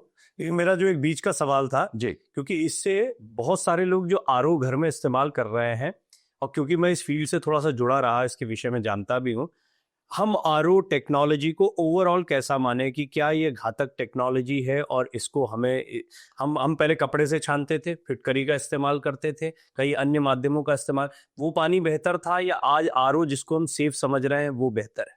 देखिए सबसे इंपॉर्टेंट बात क्या है, ये बहुत ही सेंसिटिव क्वेश्चन है आपने मुझसे पूछा है। अगर मैं ऐसे ही वेगली तुरंत बताऊं तो जवाब है हाँ, आरओ किसी भी हालत में जो है हेल्दी नहीं है, और वो ये खतरनाक है। जो कर रहा है वो आपने देख ही लिया कि क्या कर रहा है, उससे आपके पूरे एनवायरनमेंट में, और आप बच भी नहीं रहे हैं क्योंकि वो भोजन में वापस आ रहा है और कंसंट्रेशन बढ़ा के वापस आ रहा है। नॉर्मल कंसंट्रेशन से अगर ऐसे गया होता, पानी छान करके या इस तरीके से लोकल तरीके से पानी को प्योरीफाई करके उबाल के करके होते आप, तो ये जब उससे यूरेनियम आता तो उस एक्सेप्टेबल और परमिसिबल क्वांटिटी में आता तो आपके शरीर उसको आराम से, जो पानी उसका पी रहे हैं आप, जिसको सेफ समझ रहे हैं, वो भी दरअसल आपको वो न्यूट्रिशंस नहीं दे रहा है। जो पहली बात तो उसके अंदर जितने मिनरल्स जितने भी उसमें ट्रेस एलिमेंट्स हैं जो आपके लिए जरूरी हैं, उसको भी वो सेपरेट कर दे रहा है। तो उस लिए भी आप, और जो इसका जो सबसे बड़ा जो नुकसान हो रहा है वो मैं अभी आपको नेक्स्ट सेगमेंट में बताऊंगा। पहले मैं आपको ये बताना चाह रहा हूं कि यूरेनियम की जब कंसंट्रेशन बढ़ती है तो क्या होता है। इसके 2 इम्पैक्ट है यूरेनियम के। एक तो ये रेडियो एक्टिव है, तो जब इसकी कंसंट्रेशन बढ़ी हुई मात्रा हमारे शरीर में इंट्रोड्यूस होगी तो ये हमारे डीएनए को डैमेज कर देगा सबसे पहले, आप समझिए। रेडियो, आप तो खुद जानते होंगे कि रेडियो एक्टिव एलिमेंट्स जो है, रेडियो एक्टिविटी जो है डीएनए को पूरी तरह से डैमेज कर देती है। ठीक है, अब परमाणु बम तक सीमित समझते हैं, लेकिन वो पानी तक आ गया, हमारे शरीर के भीतर तक आ गया है। तो अब पहली चीज तो ये हो गई, और दूसरा, ये सिर्फ रेडियो एक्टिव नहीं है, ये केमिकली टॉक्सिक भी है, जो आपके किडनी और आपके दूसरे वाइटल्स को, आपके टिश्यूज को डैमेज कर देता है। तो ये जब दोनों का कॉम्बिनेशन हो जाए तो ये जो आपकी जो सूक्ष्म जीवी जगत है उसको वाइप आउट कर देगा, ये पूरी तरह से नष्ट कर देगा, जो कि पूरी धरती पर जीवन का आधार है। अब गंगा के लिए जो आपने बात की कि आज जिस तादाद में मैं बैक्टीरियोफेजेस को देख रहा हूं गंगा में, वो इतना लड़ने के बाद भी उसमें जो मौजूद है, उससे पता चल रहा है कि अभी गंगा जीवित है और वो लड़ रही है। और आपने जो एक बात कही उसके बारे में मैं आपको बताना चाहता हूं। जैसे आपने कानपुर का नाम लिया, इसका नाम लिया, गंगा का प्रदूषक है क्या, ये आपको जानना चाहिए। बहुत जरूरी है कि क्या चीज है जो गंगा के लिए प्रदूषक है। देखिए, हजारों साल से अपने शरीर को गंगा में मनुष्य प्रवेश करा रहा है, हजारों साल से। उसका मल मूत्र जा रहा है, उसकी लाशें जा रही हैं जो उसमें सड़ रही हैं। लोग फूल पत्ती दुनिया भर की चीज चढ़ाते हैं, वो भी उसके अंदर सड़ रहे हैं। सबको आप प्रदूषक मानते हैं। अगर उससे कोई क्षति होने वाली होती तो गंगा नष्ट हो गई होती अब तक। सिर्फ उसी की वजह से गंगा में एक माइक्रोबायल इंटेलिजेंस पैदा हुआ है कि गंगा इस तरह के हर तरह के बैक्टीरियाज के लिए काउंटर फोर्स अपने पास रख पाई, उनसे मुलाकात हो पाई, तो वो जाना उसने। तो एक तरह से गंगा का जो है माइक्रोबायल एजुकेशन होता रहा, लिटरेसी होती रही, और वो अपने लाइब्रेरी में और नए नए तरह के बैक्टीरियोफेज को उत्पन्न करती रही उस डेटा के हिसाब से।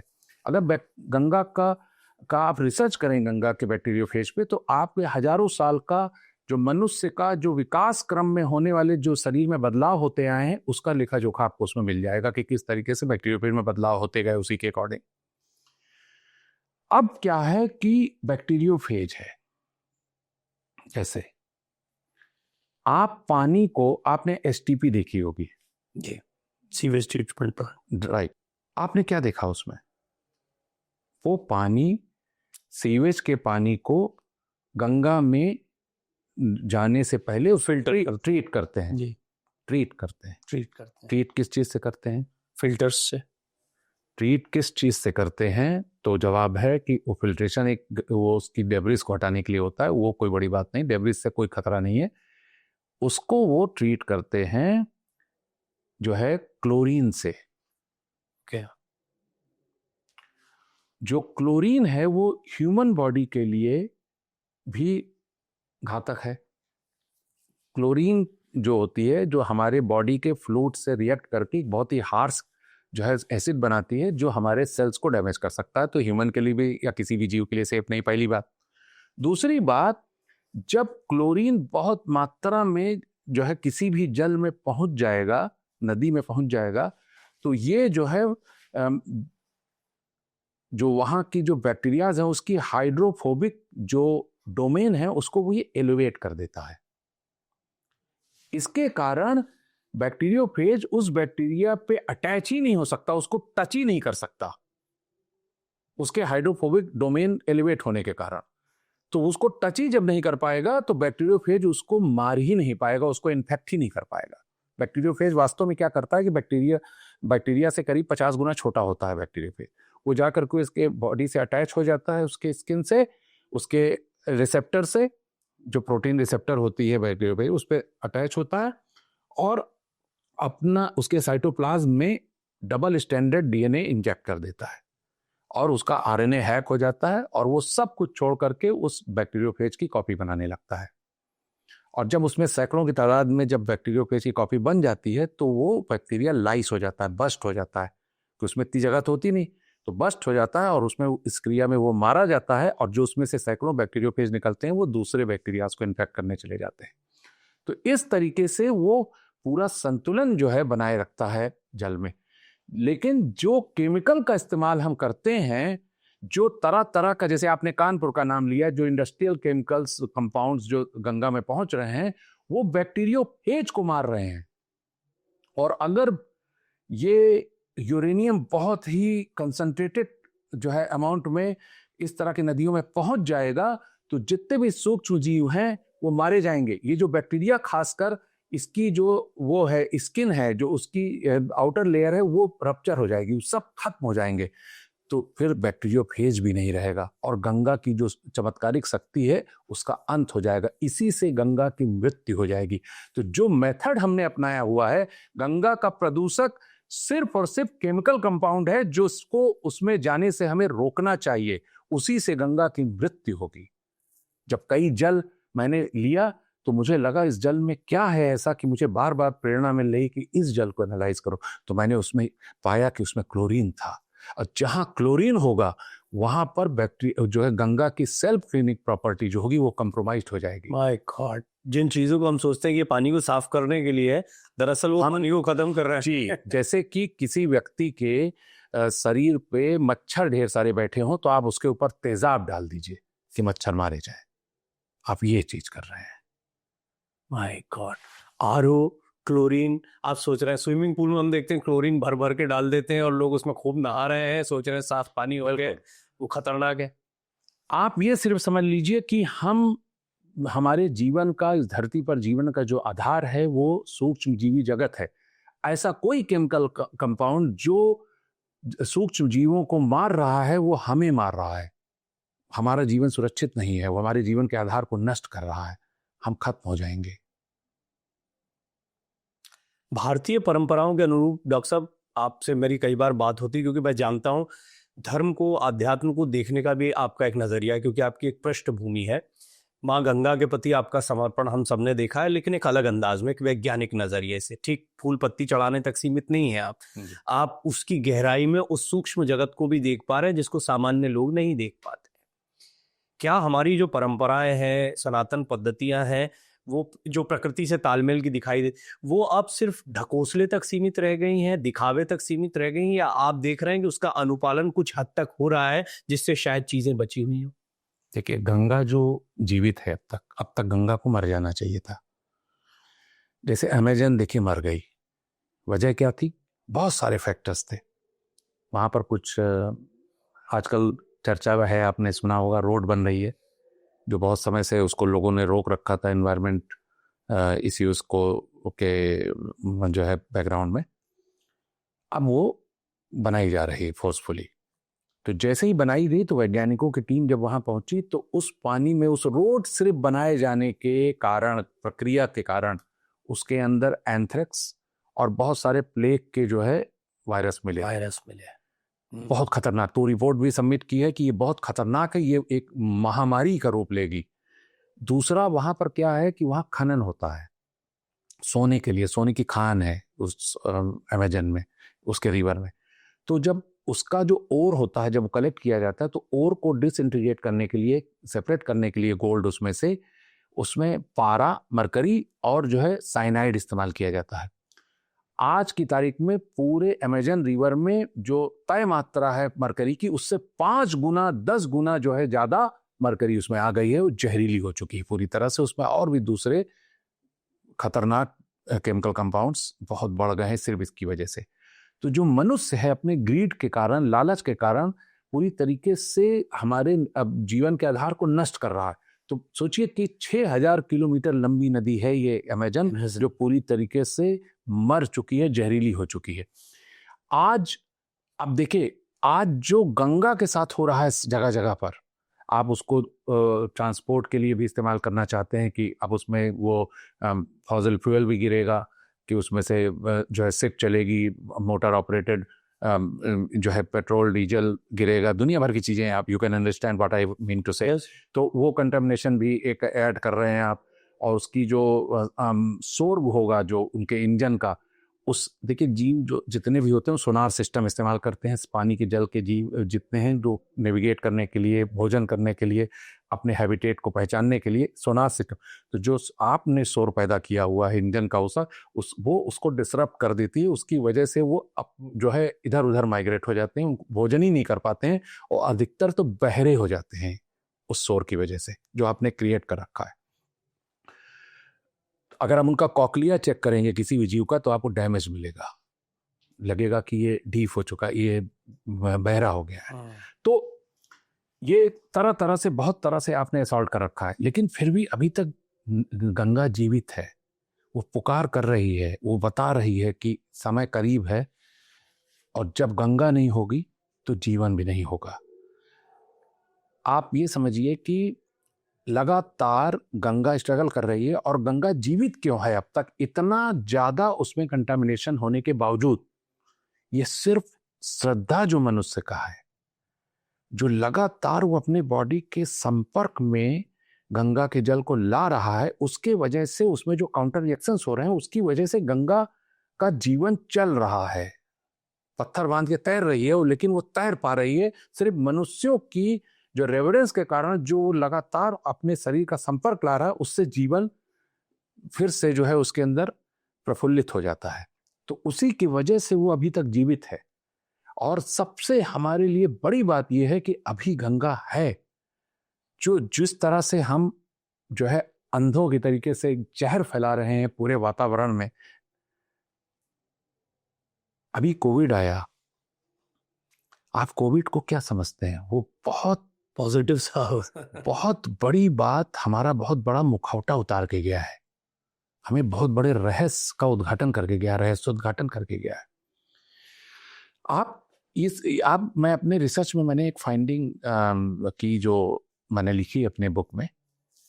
जब मैंने रिसर्च किया तो पाया कि पुराने समय में जितनी भी नदियां हैं, चाहे वो हडसन हो, जो है यांगत्से हो या अमेजन हो या जितनी भी मिसिसिपी, जितनी भी दुनिया में रिवर है, एक समय में सब जो है वो गॉड और गॉडेस की तरह पूजी जाती थी। ऐसा नहीं है कि सिर्फ गंगा, हर नदी पूजी जाती थी पुराने समय में वहां के लोकल्स के द्वारा। तो आप मुझसे पूछिए कि ऐसा क्या हुआ कि गंगा को छोड़ के बाकी दुनिया में जितनी भी नदियां हैं वो देवी देवता या गॉड और गॉडेस की जो उनका स्टेचर था वो बदल करके वो सिर्फ एक वाटर रिसोर्स बन के रह गई। क्या हुआ ऐसा? वास्तव में जब हम प्राकृतिक जीवन जी रहे थे तो सब कुछ ठीक था। जब अर्बनाइजेशन शुरू हुआ, इंडस्ट्रियलाइजेशन शुरू हुआ, मॉडर्नाइजेशन शुरू हुआ, और कहाँ शुरू हुआ ये आप जानते हैं? वेस्ट से शुरू हुआ जी।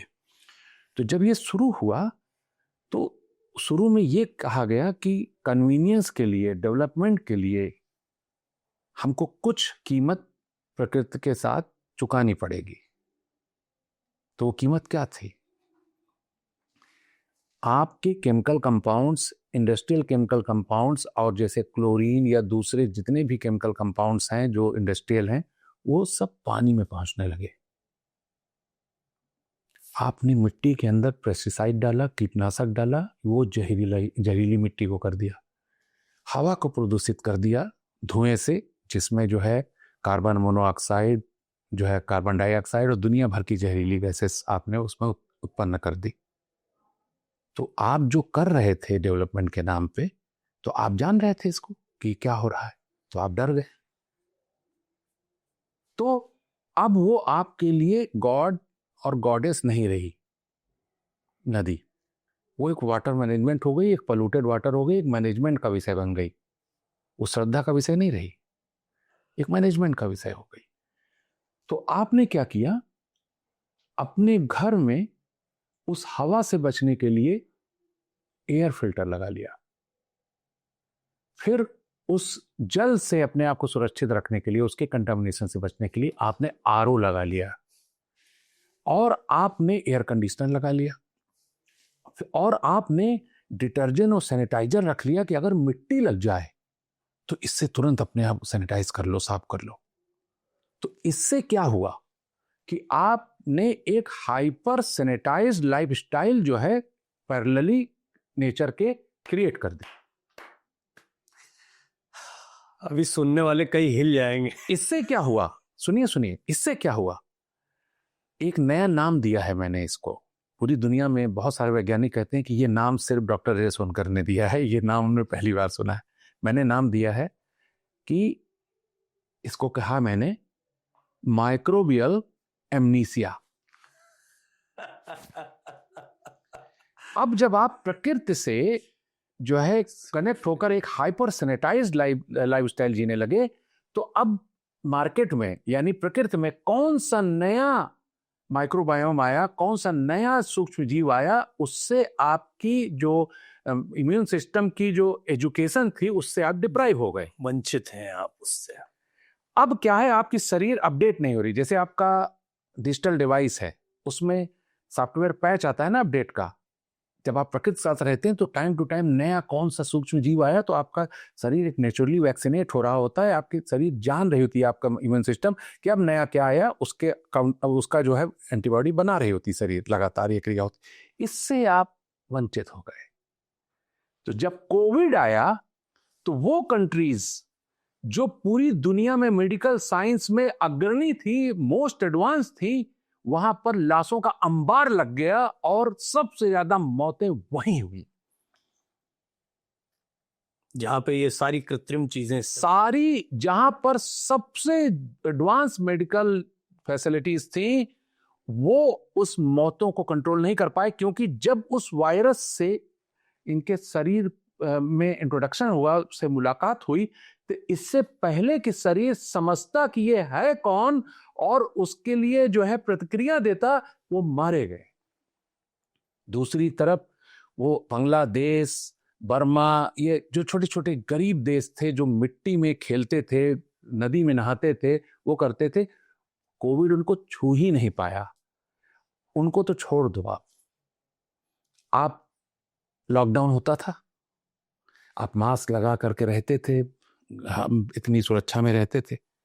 आपने आज तक कभी सड़क पे कुत्ते को मास्क लगा घूमते देखा? उस समय किसी गाय को देखा मास्क लगा? मैंने गाँव में नहीं देखा। हाँ, गाँव नहीं, आप उसको छोड़ दो, दिल्ली के एटमॉस्फेयर पे आओ, गांव में तो छू ही नहीं पाया। हाँ। जो लोग भी प्रकृति के करीब थे, वो जो है माइक्रोबायल लिटरेसी से जो है अपडेटेड थे, इसलिए उसको कुछ हुआ ही नहीं। उसके लिए मामूली सर्दी जुकाम के बराबर था, इम्यून सिस्टम इधर अपडेटेड था। तो वो थे माइक्रोबायल जो हाइपर सैनिटाइज्ड लाइफ जी रहे थे, उसको एक्सपोज करके गया कोविड कि तुम जो है प्रकृति को सिमुलेट नहीं कर पाओगे और मारे जाओगे, रहने के लायक नहीं हो तुम अब। हाँ। और आप समझिए कि आप दिल्ली जैसी सड़क पे जब आप देखते हैं, जो कुत्ते हैं वो प्रकृति में घूम रहे हैं, वही गंदा संदा पानी पी रहे हैं, जो है रॉटन फूड खा रहे हैं, वहीं पड़े हुए हैं। अब वो सोच नहीं था, आदमी गए कहाँ, सारे कहाँ गए यार ये लोग? उनको कभी कोविड का कोई प्रभाव पड़ा उनके शरीर पर? क्योंकि वो प्रकृति से जुड़े हुए थे, सड़क पे पड़े हुए बेचारे, क्या करें? तो जब प्रकृति से जुड़े हुए थे तो उनके शरीर का जो इम्यून सिस्टम था वो अपडेटेड था, उसकी जो लिटरेसी थी वो अप टू डेट थी। मैं ऐसे एक लाइन में बोल सकता हूँ कि RO, air filter, air conditioner, गाड़ियां धीरे धीरे मानव जीवन को खत्म कर रही हैं। आप सिर्फ इसी को नहीं, मैं एक और किताब लिख रहा हूं जिसमें मैंने ये पाया है कि उसका शीर्षक है इन्वेंटिंग आवर एंड। आप जो भी इन्वेंट कर रहे हो वो सब आपको उल्टा पड़ रहा है और आपके जीवन के आधार को नष्ट कर रहा है। मैं जब ये लाइट देखता हूं तो मुझे एडिसन की याद आती है। उनको एक कितना महान वैज्ञानिक लोग मानते हैं, लेकिन आप शायद क्या सोचेंगे मेरे बारे में, लेकिन मैं जब उनको देखता हूं तो मैं कहता हूं वो बंदा साइंटिस्ट नहीं हो सकता, वो एक टेक्नोलॉजिस्ट था जिसने बल्ब बना दिया। उससे क्या हुआ कि जो प्रकृति का जो साइकिल था, डे और नाइट का जो इक्विलिब्रियम था, वो नष्ट हो गया। प्रकृति, सूरज उगता था, प्रकाश रहता था, सारे जीव खिल उठ पड़ते थे। जितना आपको प्रकाश की जरूरत है जीवित रहने के लिए, उतना ही जैविक क्रियाओं को अंधकार की भी उतनी ही जरूरत है जब आप रीसेट होते हैं, रात में रिकैलिब्रेट होते हैं। इस प्रकाश के माध्यम के आविष्कार के बाद ये इक्विलिब्रियम डैमेज हो गया प्रकृति से। अब लोग पूरा रात पूरे दिन प्रकाश में रहते हैं, कृत्रिम प्रकाश में रहते हैं। उससे हमारी पूरी हार्मोनल डिसऑर्डर हो गया, बीमारियां हो गई, लोग सो नहीं सकते, बेसिक कार्य भी नहीं कर सकते, पूरा डिप्राइव हो गए हर तरह की जैविक एबिलिटी से। आप हर इन्वेंशन को देखिए कि कन्वीनियंस के नाम पर हमने जो जो चीज इन्वेंट किया सब जीवन के विपरीत बन गया है, जीवन के विपरीत है, जीवन को घात कर रहा है। किसी भी चीज का उदाहरण ले लीजिए, आपने आरओ लगाया कि भाई पानी गंदा है, हम इसको प्यूरिफाई कर दे, वेरी स्मार्ट। आपने क्या सोचा था कि प्रकृति को आप जो है सुपरसीड कर गए। आपने एंटीबायोटिक बनाई, आपने ये नहीं सोचा कि आप कुछ हफ्ते की जिंदगी ले करके जब समुद्र से निकले थे तो इसी एंटीबायोटिक फ्री एटमॉस्फेयर में, जहां ना फार्मास्यूटिकल थी, ना अस्पताल था, ना लेबर रूम था, उसी में प्रकृति के गोद में पल बढ़ करके आपने 100 साल की उम्र प्राप्त किया। आज आप मोबाइल में रील देखिए तो हर दूसरा तीसरा जो है, जो एडवाइजरी होती है हेल्थ से होती है, ये खाओ, ये कर लो तो इससे ये हो जाता है। आज देखिए, जीवन जीना एक बात है, लेकिन आज हर कोई हेल्दी रहने के लिए स्ट्रगल कर रहा है। मुझसे बहुत से लोग सवाल पूछते हैं, तो मुझसे कहते हैं कि ये बताइए कि ऐसा हम क्या खाएं, ऐसा हम क्या करें, कौन सा ऐसा योगासन करें कि हम बहुत हेल्दी हो जाएं, हमारी लंबी उम्र हो जाए या हेल्दी हो जाए, बहुत एनर्जी आ जाए, एक्टिव हो जाए, यंग हो जाए। मुझे आश्चर्य होता है उनके सवाल से ही कि देखिए इनकी एजुकेशन पता चलती है कि इनकी जो इस लाइफ स्टाइल ने इनको क्या समझ दी है कि ऐसा हम क्या खाएं कि जिससे हम, अरे आपको पता ही नहीं है कि शरीर है क्या। जितना आप मोबाइल फोन के बारे में जानते हो, अगर उतना भी अपने शरीर के बारे में जान जाओ तो ये सवाल ना करो। अब देखिए, एक लुहार से मिलिए तो उसका आपको दाहिना हाथ बहुत मजबूत मिलेगा, क्योंकि उस दाहिने हाथ से वो हथौड़ा चलाता है लोहे को तोड़ने के लिए, रीशेप करने के लिए। तो जब आपका जो शरीर है, जो प्रकृति है, आपके शरीर ही पार्ट ऑफ प्रकृति है, उसने यूज देखा आपका तो हाथ की शक्ति को बढ़ा दिया कि ये ज्यादा इस्तेमाल करता है ये। तो क्या चाहते हो? चाहते हो कि मैं बहुत यंग रहूं और बहुत तेजों में दौड़ जाऊं और एकदम ऊर्जा से भरा रहूं, तो एग्जैक्टली वही काम करने लगो तो शरीर उसी हिसाब से अपने आप को एडजस्ट कर लेगी। और जो खाने पीने की बात है, शरीर वही मांगने लगेगी कि यार ये सारी रिक्वायरमेंट पूरी करने के लिए ये मटेरियल चाहिए, ये मांगो, जरा इसको खा लो, इसको खा लो। वही आपको क्रेविंग होने लगी कि यार ये खिलाओ, ये खिलाओ, क्योंकि शरीर को उस गोल को अचीव करना है जो हथौड़ा चलाने वाले का जो है वो अचीव कर लिया। आंखें खोलने वाली बात है ये, सचमुच में मेरे लिए एक बहुत अच्छी यात्रा की तरह है और निर्बाध रूप से बात चलती रहे, यही मैं चाहता हूं। लेकिन अब इसको समराइज करने के बाद सच बता रहा हूं सर, ये सचमुच मेरे अंदर परिवर्तन ला रही है ये बात। और जो भी इसको गौर से सुन रहा होगा, जितने लोग भी, मुझे नहीं पता कितने लोग सुनते हैं, लेकिन आप अगर यहाँ तक पॉडकास्ट में आए ना, ये आपकी लाइफ बदल देगा, सोच को बदल देगा। अब हम थोड़ा सा प्रैक्टिकल वेज में जाते हैं। पंच महाभूतों से हमारी बात शुरू हुई थी कि कैसे पंच महाभूत बने, मिट्टी कैसे बनी, जल के बारे में आपने बताया। और मिट्टी जल के बाद तो फिर वातावरण, ऑक्सीजन बाद में आए, और जिसको हम फिर अग्नि बहुत बाद में आए। तो जो पंच महाभूत हैं हमारे, वो धीरे धीरे तैयार हो गए। और हमारा जीवन कैसे इसी पंच महाभूत में मिलता है, ये भी आपने बड़ी सुंदरता से बताया। इन पंच महाभूतों के साथ जितनी छेड़ कर रहे हो वो अपने साथ कर रहे हो, इनके साथ नहीं कर रहे हो, क्योंकि तुम खत्म होते जा रहे हो, मानव का शरीर खत्म होता जा रहा है, तुम्हारा इम्यून खत्म होता जाता है। ये बातें अभी तक पूरी बहुत व्यवस्थित तरीके से समझ में आई। कोई भी इंडिविजुअल जो यहाँ तक आपको सुनता आया है इस पॉडकास्ट में, उसके लिए बोनस पॉइंट ये होगा कि आप बताएं कि अभी लाइफ में करना क्या है, हम कैसे सतर्क रह सकते हैं। और मैं जानता हूं, मैं रिवील नहीं करूंगा कि सर की जो लैब है वो भी बहुत प्राकृतिक जगह पर है। वो ये इस भीड़ भाड़ में रहना बिल्कुल पसंद नहीं करते हैं, वो एकांतवास करते हैं किसी साधु की तरह। उनका हिमालय थोड़ा समंदर के किनारे है। लेकिन मुझे बताया कि हर आदमी के वश में ये नहीं है। आपने अपनी लाइफ अपने तरीके से चुनी, हम क्या करें, अन्य लोग क्या कर सकते हैं। देखिए, आप जैसे आप समझें इस बात को कि आप क्या चीज हैं और आपकी शक्ति क्या है। उदाहरण के तौर पे मैं आपसे ये कहना चाहूंगा कि कहीं पर किसी भी जो है कंटेनर में मान लीजिए 100 लीटर पानी है। अब आप कहते हैं कि इसके अंदर का 10 ml पानी और उसका जो टेम्परेचर है उसका मान लीजिए 27 डिग्री सेल्सियस है उस पानी का टेम्परेचर। तो आप कहते हैं कि उसका जो 10 ml पानी है इसको मैं गर्म कर दूंगा और इसको 37 डिग्री सेल्सियस पे ले आऊंगा। तो क्या आपके बस में ये है कि उसका 10 ml पानी उसी के साथ जब बना रहे वो, तो बिना बाकी पानी को छेड़े आप उसको जो है उसका टेम्परेचर बदल दें? पूरे के पूरे पानी का टेम्परेचर 37 डिग्री करना पड़ेगा आपको, तब उस 10 ml का पानी जो है 37 डिग्री होगा। अगर उस 10 ml पानी को उस 100 लीटर पानी से अलग कर दिया जाए, तब आप जो चाहो उसके साथ कर लो।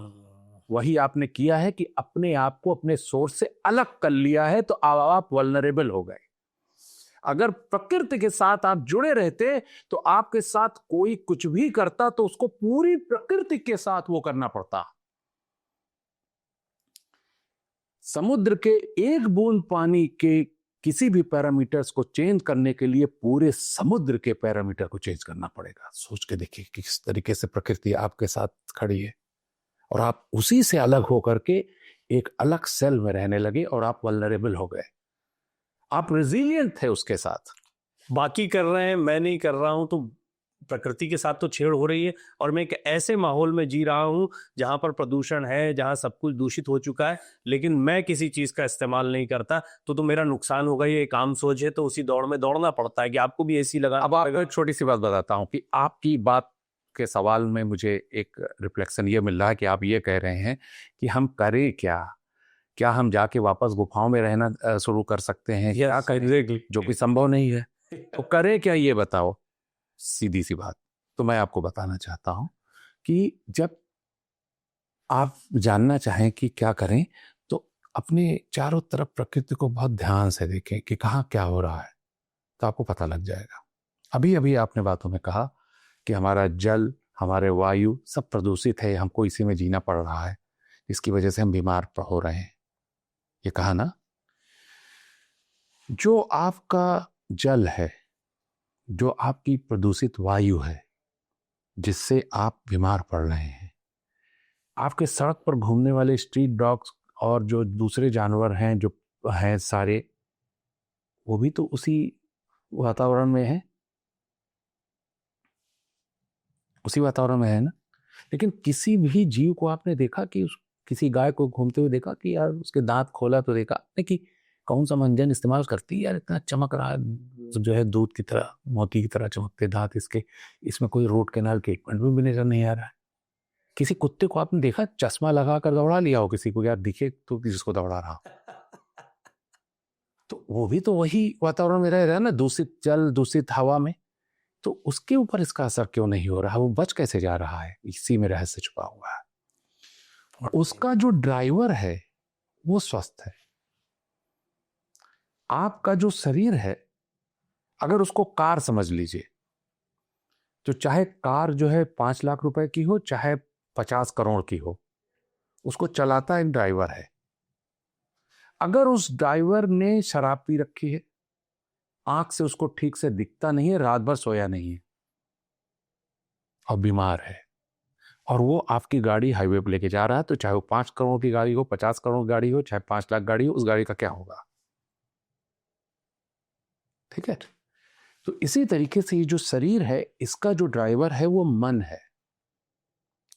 इस मन में लालच है, घृणा है, नफरत है, और ये सारी जो बीमारियां हैं अंधेपन की और जो है रात भर ना सोए रहने की और नशे में रहने की, ये सारी गुण आपके जो है इस ड्राइवर में मौजूद है। तो यही लिए ये शरीर रूपी जो गाड़ी है वो जा करके डैश हो जा रही है, कहीं पर भी, कहीं खंबे से लड़ जाती है, कहीं भी यहाँ पे लड़ जाती है। तो ये जो सड़क पे जो जानवर दिख रहे हैं, एक दिन मैं बैठ गया दिल्ली में ही, एक देखा कुत्ता बैठा हुआ, उसके पास बैठ गया। हमने कहा यार बड़े सुखी हो, ना जीएसटी से मतलब, ना इनकम टैक्स फाइल से मतलब, ना दुनिया कोनो चीज से मतलब, रूल्स फॉर द फूल्स, तुम्हारे ऊपर कोई नियम भी लागू नहीं होता, ना एफआईआर हो जाए तुम्हारे ऊपर द फूल्स, ना कोनो एफआईआर तुम्हारे ऊपर हो जाए, ये देखो मोबाइल देखो, तुम भाग के भाग गया, भाग यहाँ से, भाई यार 1.5 लाख रुपए का मोबाइल है भाई साहब, ये सुनो ना, देख लियो। तो उसने देखना पसंद नहीं किया उसको। कम मुझे इस पूरे रहस्य का उद्घाटन हो, कितना जो है चीजों से मुक्त है ये, और हम कितना घिरे हुए। हम पशुओं से बुरे हैं। मुझे पशुओं को जब ध्यान से आप देखोगे तब आपको पता चलेगा कि हम कितने बड़े बड़े पत्थर बांध के तैर रहे हैं। आपको मैं बताऊं, आप मीडिया जगत में हैं तो हो सकता है कि थोड़ी सी सिचुएशन आपकी डिफर करती हो, लेकिन एक आम आदमी को आज की तारीख में किसी भी विभाग में किसी भी चीज पे अगर काम पड़ जाए, शिक्षा विभाग है, जल विभाग है, बिजली विभाग है, पुलिस विभाग तो छोड़ दो, तो एक्वेंटेंस ढूंढने लगता है कि भाई साहब वहां पे किसी कोई जान पहचान है क्या। अब वो काम उसका जेन्युइन हो सकता है, कोई ऐसी बात नहीं है, एज पर प्रोविजन हो सकता है, लेकिन वो डर जाता है। ये जो डर है, ये जो तनाव है, जो घबराहट है, यही मृत्युकारी है मनुष्य के लिए। अगर आप कुछ ना करें, लोगों की लाइफ स्टाइल को शांत कर दें कि वो डरे ना, घबराएं ना, उनको इंसाफ मिलने लगे और वो ये चीज के लिए निश्चिंत रहें कि उनके साथ कुछ गलत हो सकता है या उनको न्याय नहीं मिलेगा, तो आपके समाज से 80% अस्पतालों को बंद करना पड़ेगा। और यही हो रहा है। जो आपके स्ट्रीट डॉग्स और गाय बिल्ली घूम रही है, वो इस सब बीमारियों से ही लिए मुक्त है, क्योंकि उसको किसी विभाग का कोई डर नहीं है, किसी भी तरह के फ्यूचर की इनसिक्योरिटी नहीं है उसको। और इंसान की लाइफ को ध्यान से जरा सोचिएगा कि वो कितना हर पल डरा हुआ है, हर पल घबराया हुआ है, वो जान रहा है कि कल क्या होगा। हर लेवल पर आदमी डरा हुआ है, इनसिक्योर्ड है, और उसकी जो इनसिक्योरिटी है वो उसके अंदर तनाव पैदा कर रही है, और वो जो तनाव है उसके एड्रेनल ग्लैंड में कॉर्टिसोल पैदा कर रहा है। जो कॉर्टिसोल है उसके शरीर ब्लड में ढेर सारी ग्लूकोज डाल रहा है, और वो यूटिलाइज नहीं होती, उतनी ऑक्सीजन उसके शरीर में नहीं पहुंचती, इसलिए उसके शरीर में नॉन सेलुलर कंडीशन पैदा हो जा रही है, जिसकी वजह से उसको डायबिटीज हो जा रही है, जिसकी वजह से उसको जो है ब्लड की में कोलेस्ट्रॉल हो जा रहा है, टार बन रहा है। उसी की वजह से उसके जो सेल्स में जो ग्लूकोज है उसको माइक्रो जो है मिटोकॉन्ड्रिया जो है ऑक्सीजन की मदद से एनर्जी बनाती है, लेकिन ऑक्सीजन कमी हो जाने की वजह से वो शुगर फर्मेंट हो जाती है और वो उसको मैलिग्नेंसी बोलते हैं, उसी से वो सेल कैंसरस हो जा रहा है। सारी बीमारियों के रूट में सिर्फ ये घबराहट, बेचैनी और स्ट्रेस है, और कुछ भी नहीं है। आप इसको क्या कम्बैट कर सकते हैं कि हम क्या खाएं, ये खाएं, ये कर लें, हम जिम में चले जाएं, हम इतने अप्राकृतिक। अब आप सोचो, एक जिम है, दिल्ली में बैठा आदमी, मुझे एक बहुत बड़ा आदमी एक जिम में लेके गया, कहा लाखों रुपए इसकी फीस है और मेंबरशिप मिलती नहीं है। तो हमने कहा साइनाइड भी मुश्किल से मिलता है, सुनो जो पा गए हो इसको जरा यार गौर से देखो। यहाँ तुम दो चीज करते हो, एक एरोबिक, एक नॉन एरोबिक। तो ऐसे देख रहा था, हमने कहा जो वजन उठाते हो वो नॉन एरोबिक है, और जो ट्रेडमिल पे चल रहे हो, साइकिलिंग कर रहे हो, एरोबिक है। दोनों ही केस में आपकी सांस तेज हो जाती है, ऑक्सीजन की सप्लाई बढ़ जाती है शरीर में। और ये चूंकि बहुत वीवीआईपी वाला है बता रहे हो, तो ये चारों तरफ से बंद है, एयर कंडीशनड है। एक आदमी 19 क्यूबिक फीट में फैली हुई ऑक्सीजन को कंज्यूम करता है। अब देखो कितना क्यूबिक फीट है ये, और इसमें कितने आदमी गिन डालो तो उसमें देख लो कि कितनी ऑक्सीजन है जो कितनी देर में कंज्यूम हो जाती है।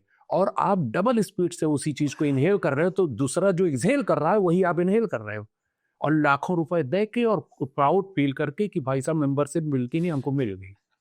आप सर आज बहुत लोगों को डराने वाले हो, लेकिन इसमें कोई दो राय नहीं है कि आज की जो टॉक है, ये पॉडकास्ट, ये बहुत ही मोटिवेशनल है, ये बहुत ही लाइफ चेंजिंग है और आई कैन सेंस इट। मैं खुद फील कर रहा हूं कि हमने अपनी लाइफ में तनाव, एक जो रूट कॉज बताया अभी बातचीत के अंदर, लेकिन वो बातचीत देखिए आप कहाँ से शुरू हुई, कैसे प्रकृति बन रही है, कैसे मिट्टी बन रही है, नदी के अंदर कितना जीवन भरा हुआ है, कैसे हम उनको प्रदूषित कर रहे हैं, कैसे हमने नॉन नेचुरल चीजों को अपने लिए सेफ मान लिया। पानी को साफ करने को हमने बड़ा अच्छा मान लिया, एयर फिल्टर लगा लिया, हमने सोचा कि हम अपने घर की वायु को साफ कर रहे हैं, या एयर कंडीशनर में हम कोई काम कर रहे हैं। ये सारी चीजें जो धीरे धीरे हमने इनसे ही जो पैदा किया, उसी से लड़ते लड़ते फिर हमने इनके डिवाइस भी बना लिए कि इनसे लड़ने के तरीके, उसने समस्या और बढ़ा दी है। और यही वजह है कि आप सारे प्रयास करने के बावजूद वो जिंदगी नहीं जी पा रहे हैं जो जिंदगी सचमुच कुदरत ने आपको दी है, प्रकृति ने आपको दी है, जो आयु प्रकृति ने आपको दी है, जो इम्यून सिस्टम प्रकृति ने आपको दिया है। क्यों? क्योंकि प्रकृति के साथ तारतम्य नहीं है, आपका सामने नहीं बैठा पा रहे हैं। प्रकृति की पूजा उपासना जो है, आज भी आप पेड़ पर धागा बांध देते हैं लेकिन उसका महत्व तो नहीं समझते। आज भी नदी में डुबकी लगा लेते हैं, नदी को प्रणाम करते हैं, लेकिन उसका महत्व तो नहीं समझते हैं। ये समस्या का विषय है। ये चर्चा अनवरत चल सकती है और बात करते करते मैं जानता हूं अभी तक के मेरे जितने पॉडकास्ट हुए हैं उसमें सबसे लंबा पॉडकास्ट ये हुआ है। और सच पूछिए तो अभी ऐसा लग रहा है कि शुरुआत मात्र हुई है, क्योंकि अभी बातचीत बहुत हो सकती थी। और चिंता मत करिए, आप पहले तो इस पर अपने सवाल रखिए, इन बातों को सुनिए। ये प्राइमरी क्लास थी, ये समझ लीजिए, डॉक्टर सोनकर की।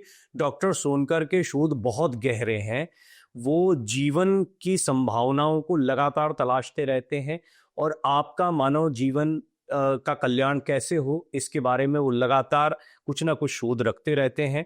वो इस पर लगातार कार्यरत हैं, उनसे बातचीत का अवसर मिलता रहेगा, इसका वादा मैं आपसे करता हूं। लेकिन आप अपने सवाल रखें।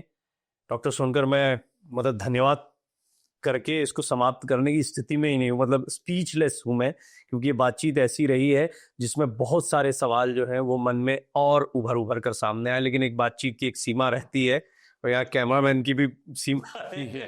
तो मैं आपका बहुत बहुत धन्यवाद करता हूँ। बहुत सुंदर वार्ता रही है, बहुत आनंद से भरने वाली, जीवन बदलने वाली। और मुझे लगता है कि अगर 4-6 लोगों का जीवन भी इस बातचीत को सुनने के बाद बदलता है, वो अपने इर्द गिर्द के लोगों के लिए काम करते हैं, तो जो बैक्टीरियोफेज काम करता है ना, हम सब बैक्टीरियोफेज बनकर इस गंगा को साफ करने का प्रयास करेंगे और यही हमारा कर्तव्य भी है। बहुत बहुत थैंक यू वेरी मच। बहुत बहुत धन्यवाद आप सभी दर्शकों का।